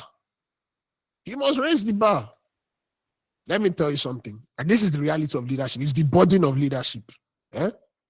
You as a leader, you must not be at the same level of work ethic as the people you are leading. You can't. You can't. You can't. Your work ethic must not be at the same level. There must be something that they must aspire towards. Yeah, you must be doing a certain level that they will be inspired. They'll say, wow, okay, I think I can move it forward. And that's as they're moving forward, you too. That's how we should be going. That's what it means to be a leader. Perpetually in motion. Perpetual growth. That's what it means to be a leader. Perpetually. Like the moment you enter a place where you're like, okay, I think I'm now the leader. The leader. They will dust you and be going. They will pivot to somebody else that is inspiring them. That's why you cannot rest. You will keep that atmosphere that you want. You will keep raising the bar, raising the bar, raising the bar, raising the bar. If you want to make sure that everybody becomes high performers, you too must be a high performer. You must keep raising the bar. Okay, so the next thing about so I'm still talking about things that you work on within yourself. So before externalities, right? The next one is that you must be accessible as a leader. I've seen a lot of leaders who, especially as you move higher managerial level, senior managerial level, their open door policy that they used to have is now closed door. They are no more accessible to their team. Now, I understand for the sake of order, for the sake of functionality, to make sure that everything actually works well. You cannot allow everybody to have your time at every point in time with the same level of intensity, right? You cannot have that everybody's having a 1 hour session with you at every cadre of you. Imagine the CEO is having 1 hour with everybody every time. They say everybody wants to table their matter on CEO's table. Everybody, every hour, every day. You cannot even exhaust it. Imagine you're leaving 10,000 people. You're CEO of a 10,000 man stuff. It's not possible. It's just not, it doesn't work that way. But I'm saying that within, let's say 2-3 level, right? 2-3 levels below, right? Let me say at certain points, you may never have that flexibility. 3 levels can be a lot. Maybe like 2 levels below you. You should have an open door policy. You should be accessible. You should be accessible. Oh, you should be. You should be. 2-3 levels below, at least let me even say 1-2, right? 1 definitely, but at least 2 levels below you, you should be accessible. People should be able to reach you and say, okay, this is what's happening. Because I've realized that if you don't do that, it is easy for certain things to go under just as water under the bridge, or just go over your head and you don't even realize that it's happening. If as a leader, I mean, let me take an interesting example. If let me say I'm a leader, I'm of a entire organization, different teams, head of teams, I should sneak into meetings. They should not know I'm there. I should just sneak into a meeting and just be there, just listen how the meeting goes. As a leader, you should do that. It should be so accessible that you can just join the meeting and just be there and just be listening. Okay, this was going on, this was going on. Apart from the reports that's coming to you, right? You should be able to, people within that meeting should be able to say that, okay, I can come to this person's table and table a matter, right? It should be that obviously you have different clauses. This is the reason, this is the only reason why you can escalate this matter, and that it's not directly through whoever is above you and all of that. But it should be that people should be able to reach you. Not that you are just closed. Nobody can reach, nobody can tell you what's going on. If you do that, you will never know the reality on ground. You will just be putting reports in front of you. If you follow report alone, reports will lead you astray. Reports can lead you astray. Know the reality on ground as well. Ask questions. Let people be able to reach you. Right? It's very important. You must be accessible as a leader. The next one, I'm trying to rerun. Okay. Please let me know. So I try to rerun. The next one is learn to handle criticism. Lakotobaya. A lot of leaders don't know how to take criticism. And that's because they have such a big ego. The ego is so big that a little criticism feels like they have stabbed it with a sharp knife. Learn how to handle criticism. So I don't think we handled this the best way. I think there's a better way that we could do this. I would actually take points. Now I'm talking to somebody that is presenting criticism. So let me even talk both ways. Anyway, I spoke about that in the previous session. If I'm the one going to present something to my boss, I feel that we could have done better. And I know he's the one in charge. I will never say you. I will say we, because I'm part of the organization. So let me give an example. Let's say we didn't invite some guests that were meant to come. We didn't invite them on time, right? I know that is something that we should have done. Okay, maybe something happened, we didn't invite them on time. Like, sir, I noticed that some of our esteemed guests, they didn't come with the time frame that we would have wanted them, so that the program would have gone as smoothly as you wanted. Can you see the sense what I'm saying? The program didn't go as smoothly as you had wanted. So I actually looked up an automated way of doing this so that you won't have to even bother. It won't be manual. As soon as they put their name in this form, immediately they get an email and an email invitation. So that way, sir, it will go exactly the way you wanted it. I think it will really benefit us. When you talk like that, you can't. See, you have said the truth. You have actually told the boss that we didn't do this thing well. But at the same time, you've offered a solution. Compared to someone that said, boss, you said you're a leader, but I mean, look at what has happened. You led us astray. Look at what has happened, boss. I think next time we should have done this thing. We should have done it my way. And I was the one suggesting this in that meeting, but he told me that I should not talk. Look at what has happened now. That you will never talk again. As you just spoke like that, you have ensured that you will never speak again in any meeting. You have just sealed that fate. Somebody that's a human being with emotions, you are talking to like that. The people who are leaders, they are human beings. If they were telling you like that, you too will be happy. So just don't bother. You have just sealed your fate. But going back as a leader, regardless of all of that now, people should learn to talk respectfully, honorably. That's honor is one of our core values, right? People should learn how to talk that way. However, even if they don't, you should be able to extract the points from how it was being presented. I'm someone who knows how to split apart feedback. right? I know how to separate the emotion of the feedback from the core of the feedback. I will just take it back and I'll just muster over it. I'm not proud to say that, oh, you know, I will just throw everything away. Even if someone didn't speak to me as best as they should have, I would look at the way of, okay, taking away the feedback, the core of the feedback from the way it was presented. Okay, so as a leader, you must learn actually how to do that. Actually, you must be humble enough to receive opinions, creative ideas, feedback. It is okay to not be the smartest person in the room. As a matter of fact, if you are leading a team, you can't be the smartest person. So let me rephrase, let me not say smartest. You can't be the expert on everything and still be the leader at the same time. It doesn't work. If you're trying to build a team together, you can't be the expert on everything and still be the leader. It doesn't work, because depth in a particular domain means you are forfeiting depth in a separate domain. So if you are, let's say an example, let's say you're building let's say an AI software engineering product, right? You can't be an expert, like real expert in AI. At the same time, a real expert in software engineering, a real expert in marketing and sales, a real expert in whatever, I don't know, whatever aspect, all those areas in brand communication, and you still want to be the leader over everything. All knowing, almighty, only you. It doesn't work that way. So you must be comfortable with the fact that, oh, I'm not an expert. I must be able to listen to, what is your idea? What do you think about this? How should we go about, based on your expertise, how should we go about this? I'm comfortable. I don't see. Because if I were to say that I was being an expert in everything, what about my own thing? Would I be an expert? I'm already using them, because you need time. Time is one of the negotiators for gaining mastery. So you need that as an element for gaining mastery. If you are getting expertise in one domain, you are forfeiting expertise in somewhere else. It just doesn't work that you're an expert in everything. You can get some level of proficiency, but deep true mastery, it requires time. You can't be a PhD on every, you can't be PhD level on every domain of knowledge on the earth. It doesn't work that way. It doesn't work. Do you know how many domains of knowledge exist? You can't be a PhD level on all of them.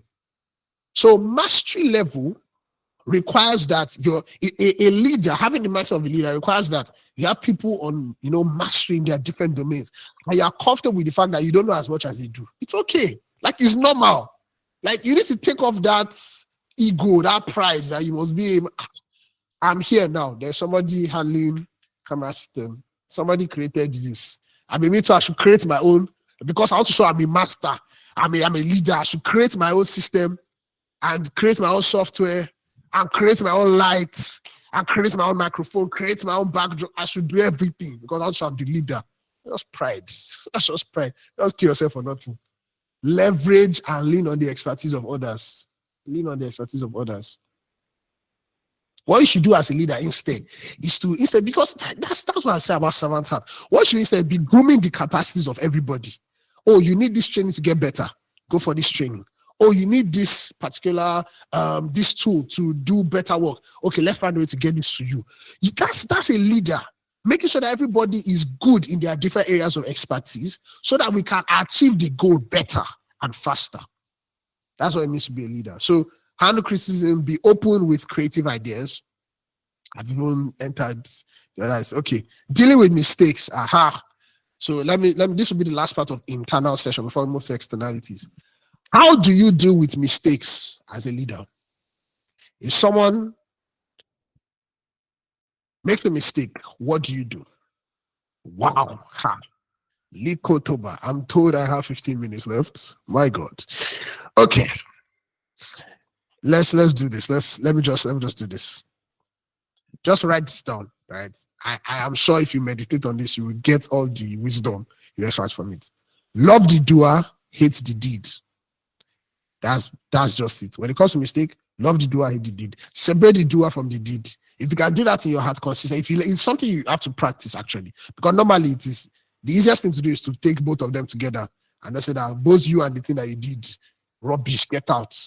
Right? You can, because people, like I say, if you look at people with the express a heart of genuine love, you're able to see that, okay, it is possible that this person actually genuinely made a mistake rather than they intentionally sabotage this work, right? So you look at that first and say, okay, how can we make sure that this doesn't happen again? So you are separating the deed now. You have allowed the person an opportunity to grow. Okay? So love to do I hate the deed. Let's move quickly to external. Hey, Lord. My notes are full. Simmers journey people, I sure I will not do part 2 with you. But let's see how far. Let me run through this. I think if I can finish it in 15 minutes. There are 7 things, and all of them have children. Some of them have children and grandchildren. But let's go. Okay. Develop the team. So this is about building your team, now building people. Develop the team, but also develop the individuals. So there's a difference between developing the team as a whole and developing the individuals within the team. You must learn how to do both. So I wrote like some things step by step that you can just have in mind to show you how to go about that. So number 1 is to learn how to get the right people. And how you do that is by knowing what you want, right? You first have the goal, what you're trying to achieve. Then you know the kind of people that are required to help you hit that goal. So you first get the right set of people by understanding what you want. So clarity of what you want, clarity of purpose or clarity of vision is first important. When you have clarity of vision, you know the people that are required to achieve that vision. But if you don't know what it is in the first, if you don't know what the objective is, if you don't have clarity on that objective, you can't get it. Actually, people think that this is I'm saying. People look at, but I've realized because people do not pay attention to this thing, that's why you see so many gaps.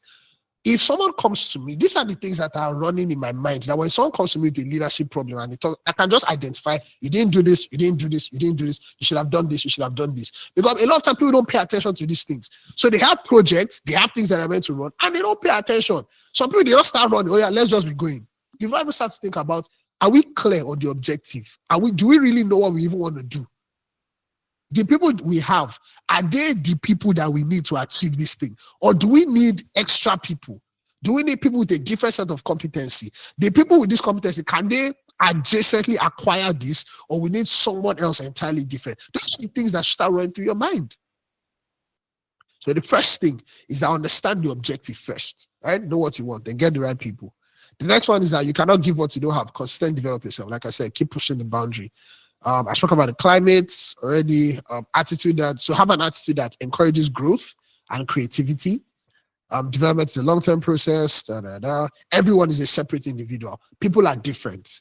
You must learn the individuality of people. There are people that can take feedback in a certain way. There are people that in their level of growth, in their journey of growth, they don't have that leeway to receive feedback that way for now. So know everybody is different. Okay. So that's for that one. So moving on, see the best in people, see what they can become, and believe for them. Lagos Day 2, I explained something about how you must have people that you're able to bring your visions to, that they see how far you're stretched, and even they challenge you to even stretch it even more. As a leader, you should be that person where people see themselves in a certain level. You should be the one to say that what you haven't seen is great, but you know that you can even do more than this. You can actually do more than this. If I'm working with a team, I don't let them say that, oh, this is how best I can be. No, I don't agree. You can become more than that. I will stretch you more than that. Try it. This thing that you're avoiding, that you feel like, if I do this, nothing will happen. Stretch it. Even if they make a mistake with it, I will still give them another opportunity to try and still stretch them. You must believe in them for them. Many times people do not have others that actually believe in them. Oh my, it will shock you the amount of people that do not have others believing in them.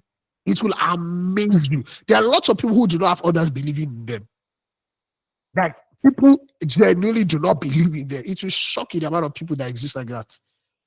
So it is you that will intentionally say that, no, I believe you can actually be more than this. You can do more than this. I believe I can trust you with this responsibility. You can actually stretch beyond this. Try. You may stumble a bit. Don't worry. Learn, do this. You will learn better. Try some more. Believe in them for them. Soon enough, they will now start to believe themselves. And you've helped someone else to grow. Right? The next one, yes, very, very important. When you're building your team, learn to place people first. Right? This is very important. First, learn to place people in their area of strength. Right? Place people in their area of strength. There's a quote by John C. Maxwell that I want to read out to you.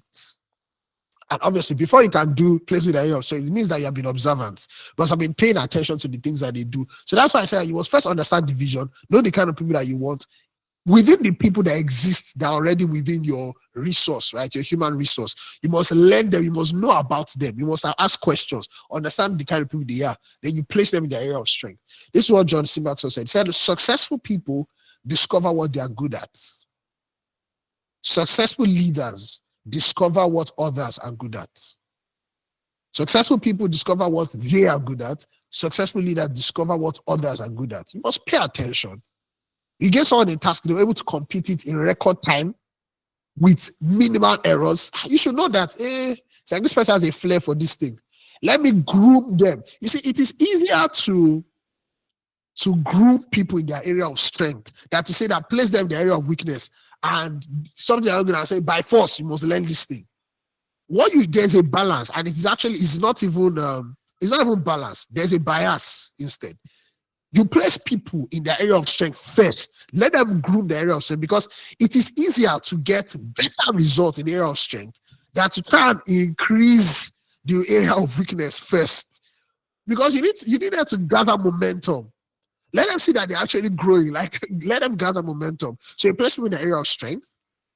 They grow. They are growing in that. They're getting better. They're sharpening their skill set. Because the more you sharpen what you're good at, you are now entering into cutting edge.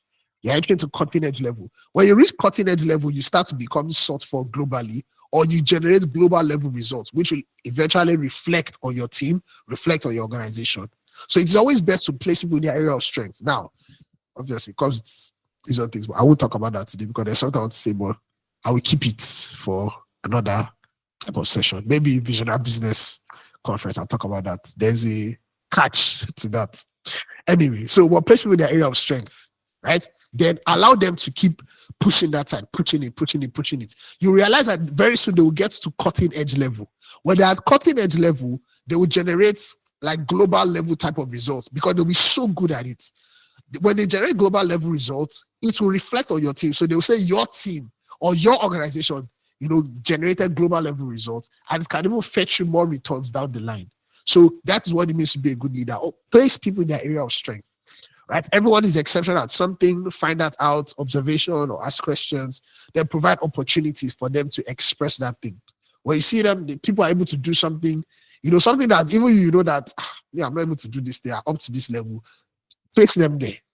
Repeatedly allow them to groom it. Give them trainings that will allow them to groom that particular thing. Next one, I've spoken about dealing with mistakes. So I'm trying to make sure. Yes. Three more sections. Every vision is characterized by processes and culture that influence the achievement of that vision. I'll take it again. This I learned from Sun Tzu, The Art of War. But I'll show you what I mean. So every vision is characterized by processes or systems and culture that influence the achievement of that vision. So Sun Tzu called it the way, right? And he characterized leadership as a mix of 5 traits, but I added a 6th one by myself. So let me I'll talk about just the 5 here. Number 1 is intelligence. So being competent in your work. Number 2 is credibility. That talks about a reputation of trustworthiness or consistent competence. So when you are grooming a team, when you are building an organization, whatever it is that you do, whatever kind of leadership you are in, you must understand that it's a mix of both systems and the company culture. So systems that you've put in place and also the overarching culture that the company abides by. So these are the different things that make up that. So I spoke about the intelligence. We talks about being competent in your work, sabi your work, be good at what you do. Okay, be good. It's not just the favor of God, Yes, the favor of God upon the fact that you're actually good at this stuff. Number 2 is credibility. So that's a reputation of trustworthiness. And this one is now consistent competence. So it's not just that you're good. You've always been known. You are known as good as this thing. Like record, time after time. You are known that you're good at this thing. So a reputation of trustworthiness and constant competence. The next one is the servant attitude or humaneness, which I spoke about today. Servant heart. So honor for those you interact with, consideration for other people's well-being. You build this by observing, asking questions, listening. Leaders who do not pay attention to the well-being of the people that they are leading, sooner or later, those people will lose regard for them. Sooner or later. If you don't care, if you don't care about their well-being, you don't know what's going on in their life. There's a framework that I've taught on leadership. I don't remember which particular class I taught, but it goes like this. You must, how do I put it? You love, so you first is love. Thank you. How was it? Healthy methodology. Love, light, and life. Yeah. So the healthy methodology. I think we've already spoken about that in Simba's journey. So the first one is this: love. Genuinely care about people. When you genuinely care about people, they open up their hearts to you for you to now give them wisdom, instruction, solutions to a particular problem in their life. If you don't genuinely love people will not give you that access. So the first thing is love. Genuinely care about people. Genuinely care about the people you are leading. Genuinely. When you do it, their heart is open to you. Then you can now give them maybe wisdom, instruction, training, whatever it is, right? To actually better their life. That's the light section. So you provide light to an area of their life that seems dark. They now see the solution, they put it to work, and they see that, oh, this thing works, right? This thing, they tried this out and it actually works in their life. After then, what happens is that because they've seen an area of their life that works in, they now expose you to other areas of their life. So it's love, light, but it's in a specific area, then life. They now expose you to other aspects of their life where you can now give, you can show more love and you can show more light too. When you do that, realize that is when you can say that, okay, you are really leading those people. That is what leadership actually looks like. Okay, so in this sense, right, actually care for people's well-being. The next one is courage. Spoke about this in Lagos, but courage is you must be bold in the face of change, in the face of uncertainty. You must be bold. You must be courageous. A leader who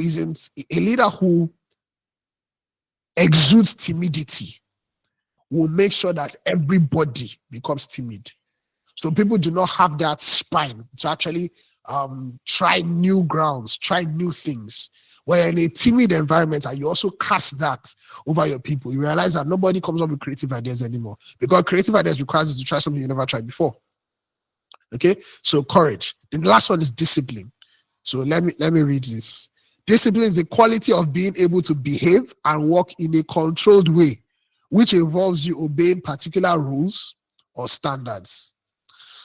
And how you do that is this. So as a leader, I'm not just telling you that, oh, just be nice, just be good, just be nice to everybody. Be a good person. But it also means that you must have consequence for action. If you are building a system, there must be a system of reward. Reward for good behavior, reward for alignment with the company goals, alignment with the team goals. There must also be a reward for misalignments. You didn't hit the goal, you didn't hit the target. There must be a reward for it. There must be a reward for it. Because there must be both sides. You can't have one without the other. If people do not hit up to the task that they were meant to, there must be a reward for that. And if people also hit the task, they openly reward it. Let it be clear. Let there be some level of standard. Okay, this is what we stand for. If you do this, this is what happens, right? Okay, if you constantly hit your target within a quarter, you can be sure that by the next quarter there will be some level of raise. Things like that. It motivates people, right? God, I'm getting there now.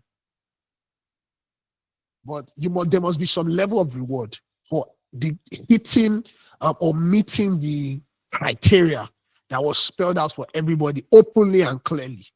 All right. The next one is that you must reward results. So emotional reward, give validation openly and privately, and not privately, and you don't say it in front of people. No. Give validation both openly and privately. Substantial reward, more than just praise. Some level of, whether it is money, whether it is something. Give people substantial reward that would motivate them, right? teach people. So this is the final part, and I'll read a 1, 2, 3, 4, 5, 6, 7, 7-part process. I picked this from John C. Maxwell. So amazing teacher. His books highly recommend. So organizations that imbibe this, they find out that they last longer because it's a coaching mindset for anyone who is a leader in the organization. So this is how it works. Number one is recruitment, where you get people into the organization. The next one is positioning, which I explained that it puts people in your area of strength. The next one is that you do it. So there must be something that, okay, you are able to do to some degree. The next one is, this is if you are grooming people for something specific, right? So let's say you're a manager, you have like an assistant manager, you are grooming someone to become a manager like you. You do it. You do your managerial duties, all of that. The next one is you do it. So this is in quotes, right? You do it and I do it and you are with me. So you do it, then you are watching me, right? You are seeing the things I do, you're seeing the things I do. Then the next level is that you do it and I'm with you. That now switches to supervision. You do it, I'm with you. I supervise. I watch what you're doing. I watch what you're doing. The next level is that you do it. Now, you don't need my supervision anymore. You've grown to such a level that you don't require my supervision. You're now able to handle it yourself. And the final level is that you now repeat it. You do it, there's somebody else is with you. You now bring somebody to now also learn this. If you set up a system, an organization that flows with this, you realize that it's like a feeding system. So this leader that has learned these things pours into this one. They're soon enough, they get to that level of mastery, then they point to somebody else. They get to that level of mastery, and they point to somebody else. That way, you never lack leaders. You never lack leaders that way. I've realized it's a coaching system. It makes sure that you at least take a group of people, right, where you can actively show them the things they are doing, let them actually learn, allow them to do it, and you observe. Then they gain mastery, and now they don't necessarily need you to do that thing anymore. Then they cannot point into others. So those are the steps, those are the ways. That's how you build a highly functional team, a high performance team. That's how you do it. If you follow all these steps, you start to realize that, oh, the company culture is set right, the atmosphere is set properly, people are taking ownership of tasks, people are also building others, people are also helping others to build other people, and all of a sudden you just realize that you are just sitting at the top and everything is working like an oiled machine. Everybody's doing what they need to do. The right systems are in place. The right reward for hitting targets, for right behavior, all of that is being done. You start to see that the organization is actually growing. When people do not put these things in place, that's the reason I can just tell. Once you have a session, I understand, oh, this, you're not doing this. This, you're not doing this. This, tell me more about this. When you talk about it, I say, oh, no. This is the right way to do this. This is how you build a highly functional team, a high impact team. So I'll talk with, let me wrap up with this. So let me talk about motivation. Yeah. So I'll wrap up with this motivation. I mentioned that there are different ways you can motivate. So you can motivate with financial motivation, or let me say reward-based motivation. So whether it's financial or gift-based, right? Reward-based motivation. You can have fear as a motivation. You can have genuine love for the vision and genuine love for the mission as a motivation. If you use reward or financial incentives, incentive-based motivation as the motivation, it works. However, what happens when the incentive is not enough? What happens when you are not able to incentivize up to the level that, if somebody is earning, or if somebody, maybe their side gig is earning them like $1 million a month, I are telling them that, oh, in this company, I'm going to pay you guys like 50K. If you're able to do this, that's not incentive. So what happens if people, maybe they have access, maybe they are trust fund baby. They have trust fund that is worth millions and millions of dollars. What motivation, what do you want to give them? Is it the whole company together? You can't, how can you incentivize them? So it has so all this, I'm not saying it is wrong. I'm just saying that should not be the primary way of motivating people. The second one is fear. You can use fear. If you don't do this, you're out of this company. Fear works. Right? It works. You can actually get people to do what they're meant to do, but nothing more. Nothing more. It's just to hit the target, nothing more. You will never get creative ideas. Creativity is not born out of fear. It's never born out of fear. So you can't get creative ideas or sustainable ideas with fear. The final one is actually genuinely caring for the vision, genuinely taking ownership of the mission. That level of motivation, that one lasts, because now it's not tied to just some financial incentive. It's not tied to fear, but it's tied to actually being serving an ideology, serving a goal. When something comes from the heart of a servant heart, you are sure that that thing will last. You are sure of creative ideas. That is how you build a solid, high-performing team. So if you take all of this together, about the things that we have explained, internal segment, to explain the external as well, you can be sure that your team will start to scale and demonstrate greater capacities than even what you're seeing at the moment. I hope you've learned a thing or two from this session. I'm sure that this has scaled your leadership prowess. So thank you very much. Can we have questions? Questions. So if you have questions, please put in the, whether it's a link or chat, wherever they say you should put it there, put the questions there. Let's have that.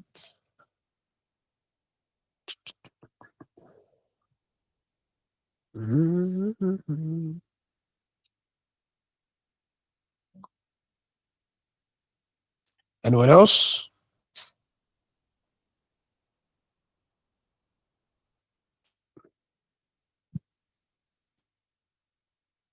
People in chat are chatting. Everyone try typing.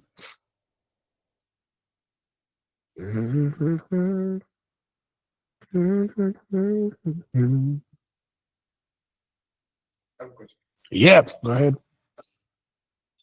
Yeah, so in a scenario where, so I'm the leader of the team, I've done my best to, so there's a particular member of the team that hasn't been delivering on tasks. I've tried my best to, encourage, motivate.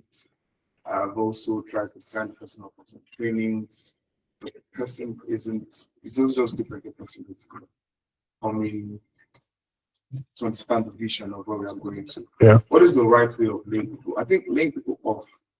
How do you know when, okay, this person is over. Yeah. Let's shut this down. Yeah. What is the right way to do not be toxic? Yeah. Okay, so and by the way, as a leader, you will come to those points. You will have to let people go. It's normal. Yeah, don't feel like you're a wicked person. You're not evil for letting people go, because your first within the context of an organization, a company, your first allegiance is to the company goal, to the company mission, what you set out to achieve. That's your allegiance. Okay, so everybody, including yourself, you are allegiant to that. That's the reason why you are not above the principles that you set. All those things that has been said, that okay, this is standard, this is what we're going to do. You are not above it. Right? So in those in that scenario where, okay, seeing this person, what you should first do is that you should make sure that it is clear the things that the person has broken. Right? So you don't just say that, oh, we just feel like this person did not meet up to the incentive quota required for a particular set of projects or whatever. The person did not deliver tasks on this. So it should not just be a subjective thing. It needs to be objective. That okay, we have a target. You are meant to do this. Maybe I don't know. Maybe probably that's software, right? Maybe I'm meant to commit to this number of reports per month. Meant to do this. You have all of these things written down. You did not hit this consistently for a certain period of time.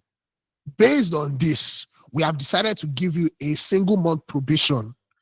If after this probation you prove that you are still not able to hit those tasks, we'll be forced to let you go. It is clear. So it is not now. This one is not about, we just felt like we're just looking at your work. Your work is not very nice. Be going home. No, this one is clear. It's written out. this and this and this. We've noticed this. We are now putting you on a 4-week probation period, 6-week probation period. You are still meant to hit this target.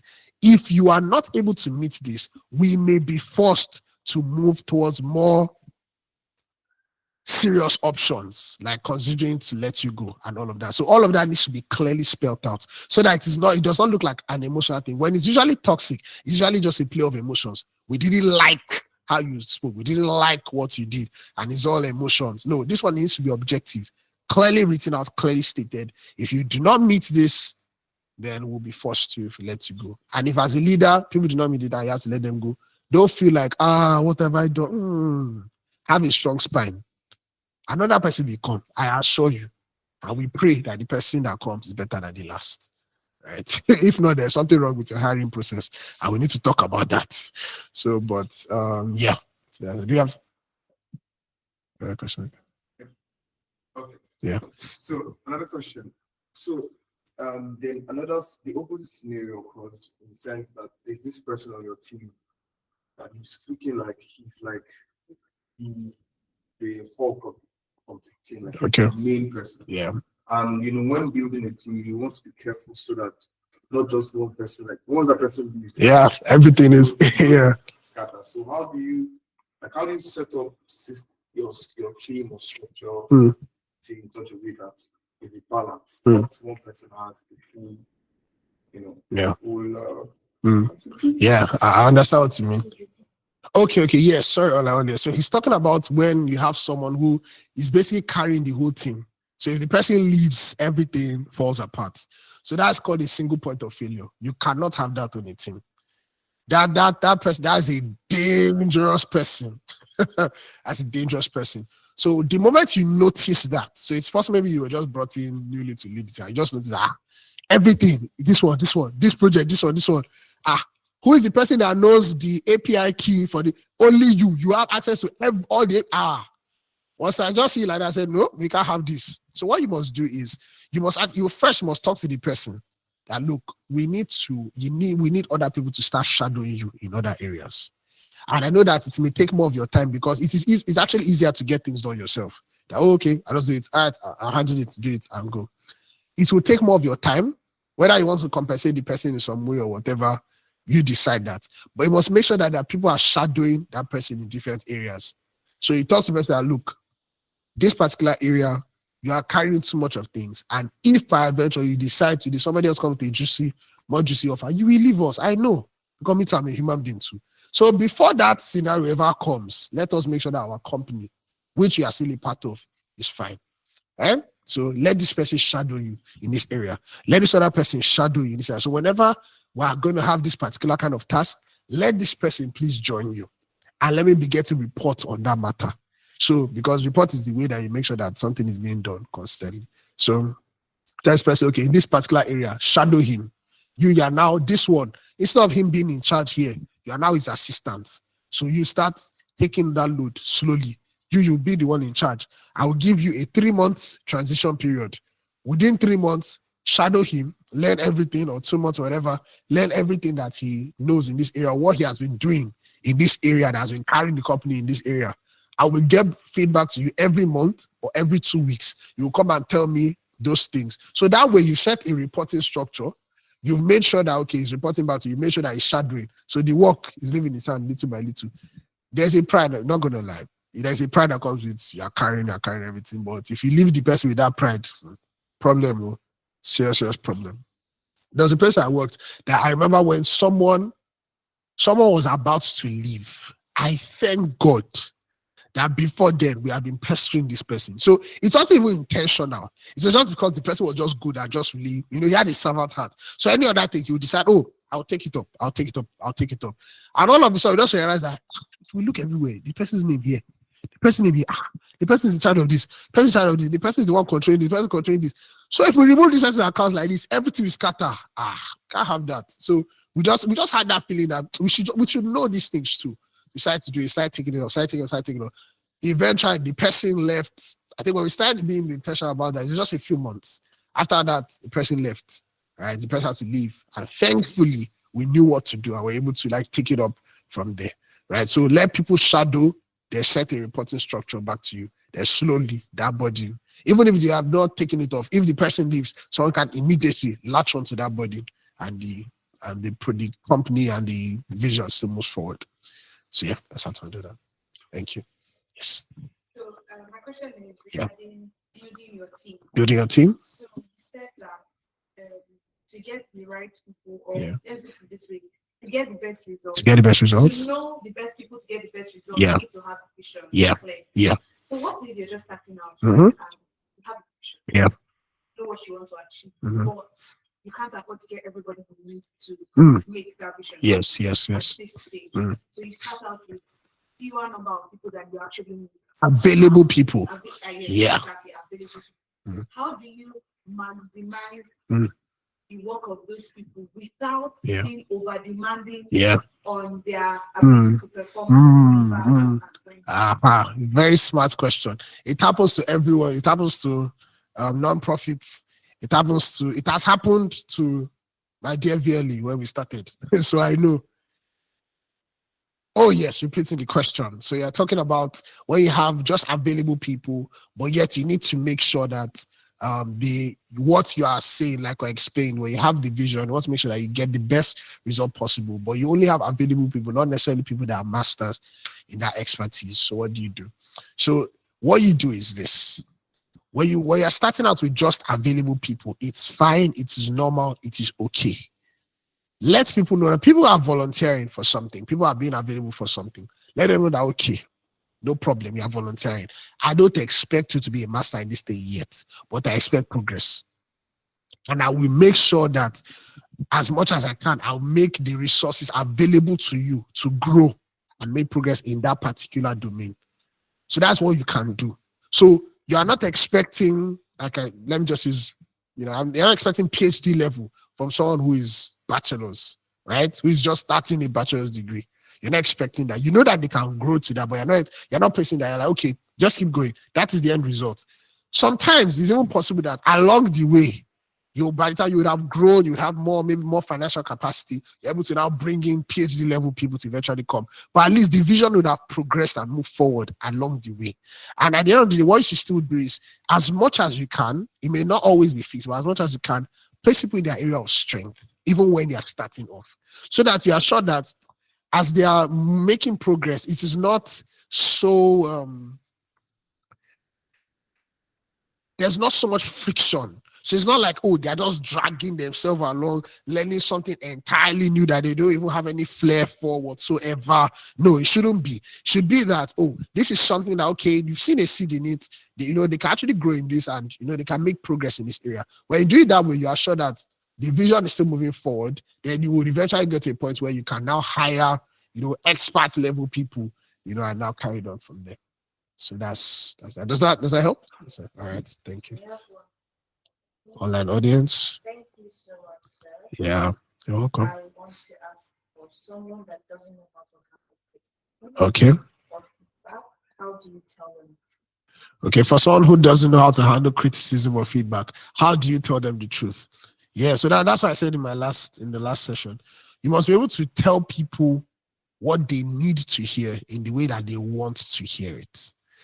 So when you're bringing criticism to people, let me even give an example of what that looks like. You can let people know what they need to hear, but it doesn't have to be you telling them. It doesn't have to be you. I have seen, there are places where they have suggestion boxes.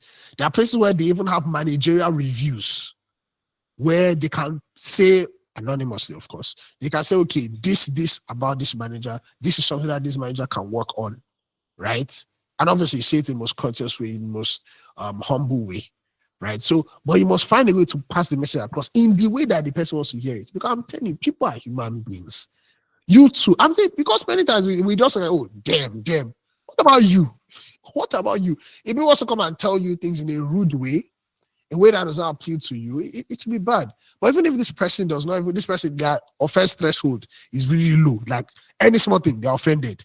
If you know that that's the kind of person you're working with, find a way to, let me show you something. Let me use a biblical example. So in case you're not familiar with this story, it's popular. right? By historical counts. But let me tell you about it. So there's a person called Daniel.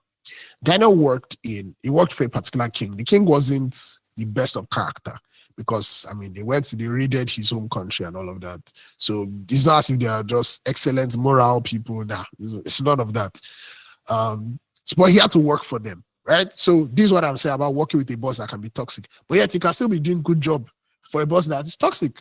Yeah, because everybody still wants you to be able to make more money for them or help them to stop losing money. That's the whole point. Now, so Daniel worked for this particular king, and something happened, supernatural activity happened, saw a handwriting on the wall, all of that. When Daniel came to deliver, because they had to call for him to deliver the news. Do you know what how Daniel used to approach those kings? Because there were different instances where they had to meet different kinds of kings, all of them wicked. Oh, king, live forever. King that is wicked. He wants me to live forever. Of course, Daniel does not want him to live forever. Do you really think Daniel wants him to live forever? Of course not. But it was a salutation. It is like, boss, I hail. That is the modern day balance for what he was doing. Do you understand me? So he's trying to, boss, I hail you. My God, are you? You're the OG, like I salute. After all of that, they say, was this what I think? I think that, this is actually what this writing is saying.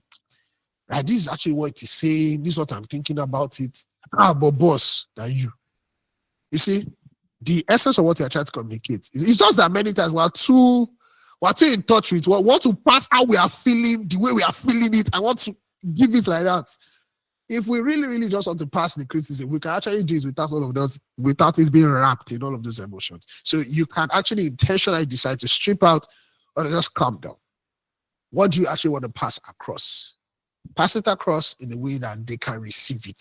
Because at the end of the day, that the manner you pass it across is the wrapping, is the box. They can receive the box and they'll wrap it, then they see the contents. But if you've already shut down by just saying you just want to say how you're feeling it, you will never get across.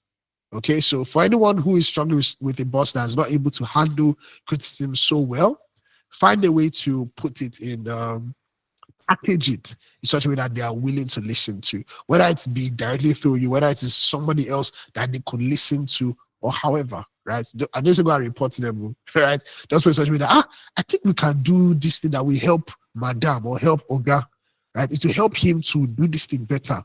But I think maybe, me, I'm still small, I'm still a young person. Maybe you can help me just present it to you. I think that it will be better. I will help him to do it myself. I'll be the one to help him to do it, right? Passing it in such a way, make sure that the intention is still done, the end goal is still achieved, but it is in a way that they can receive it. Okay, so that's how to answer that. Thank you. Okay, I heard that those are all the questions we have for today. Wow, our time is fast spent. Thank you so much, everyone. Okay, yes, I will. All right, so thank you, everyone, for being here for today's session. That wraps it up. We'll be right here, this venue. So we're ready to receive you at this venue physically tomorrow, right?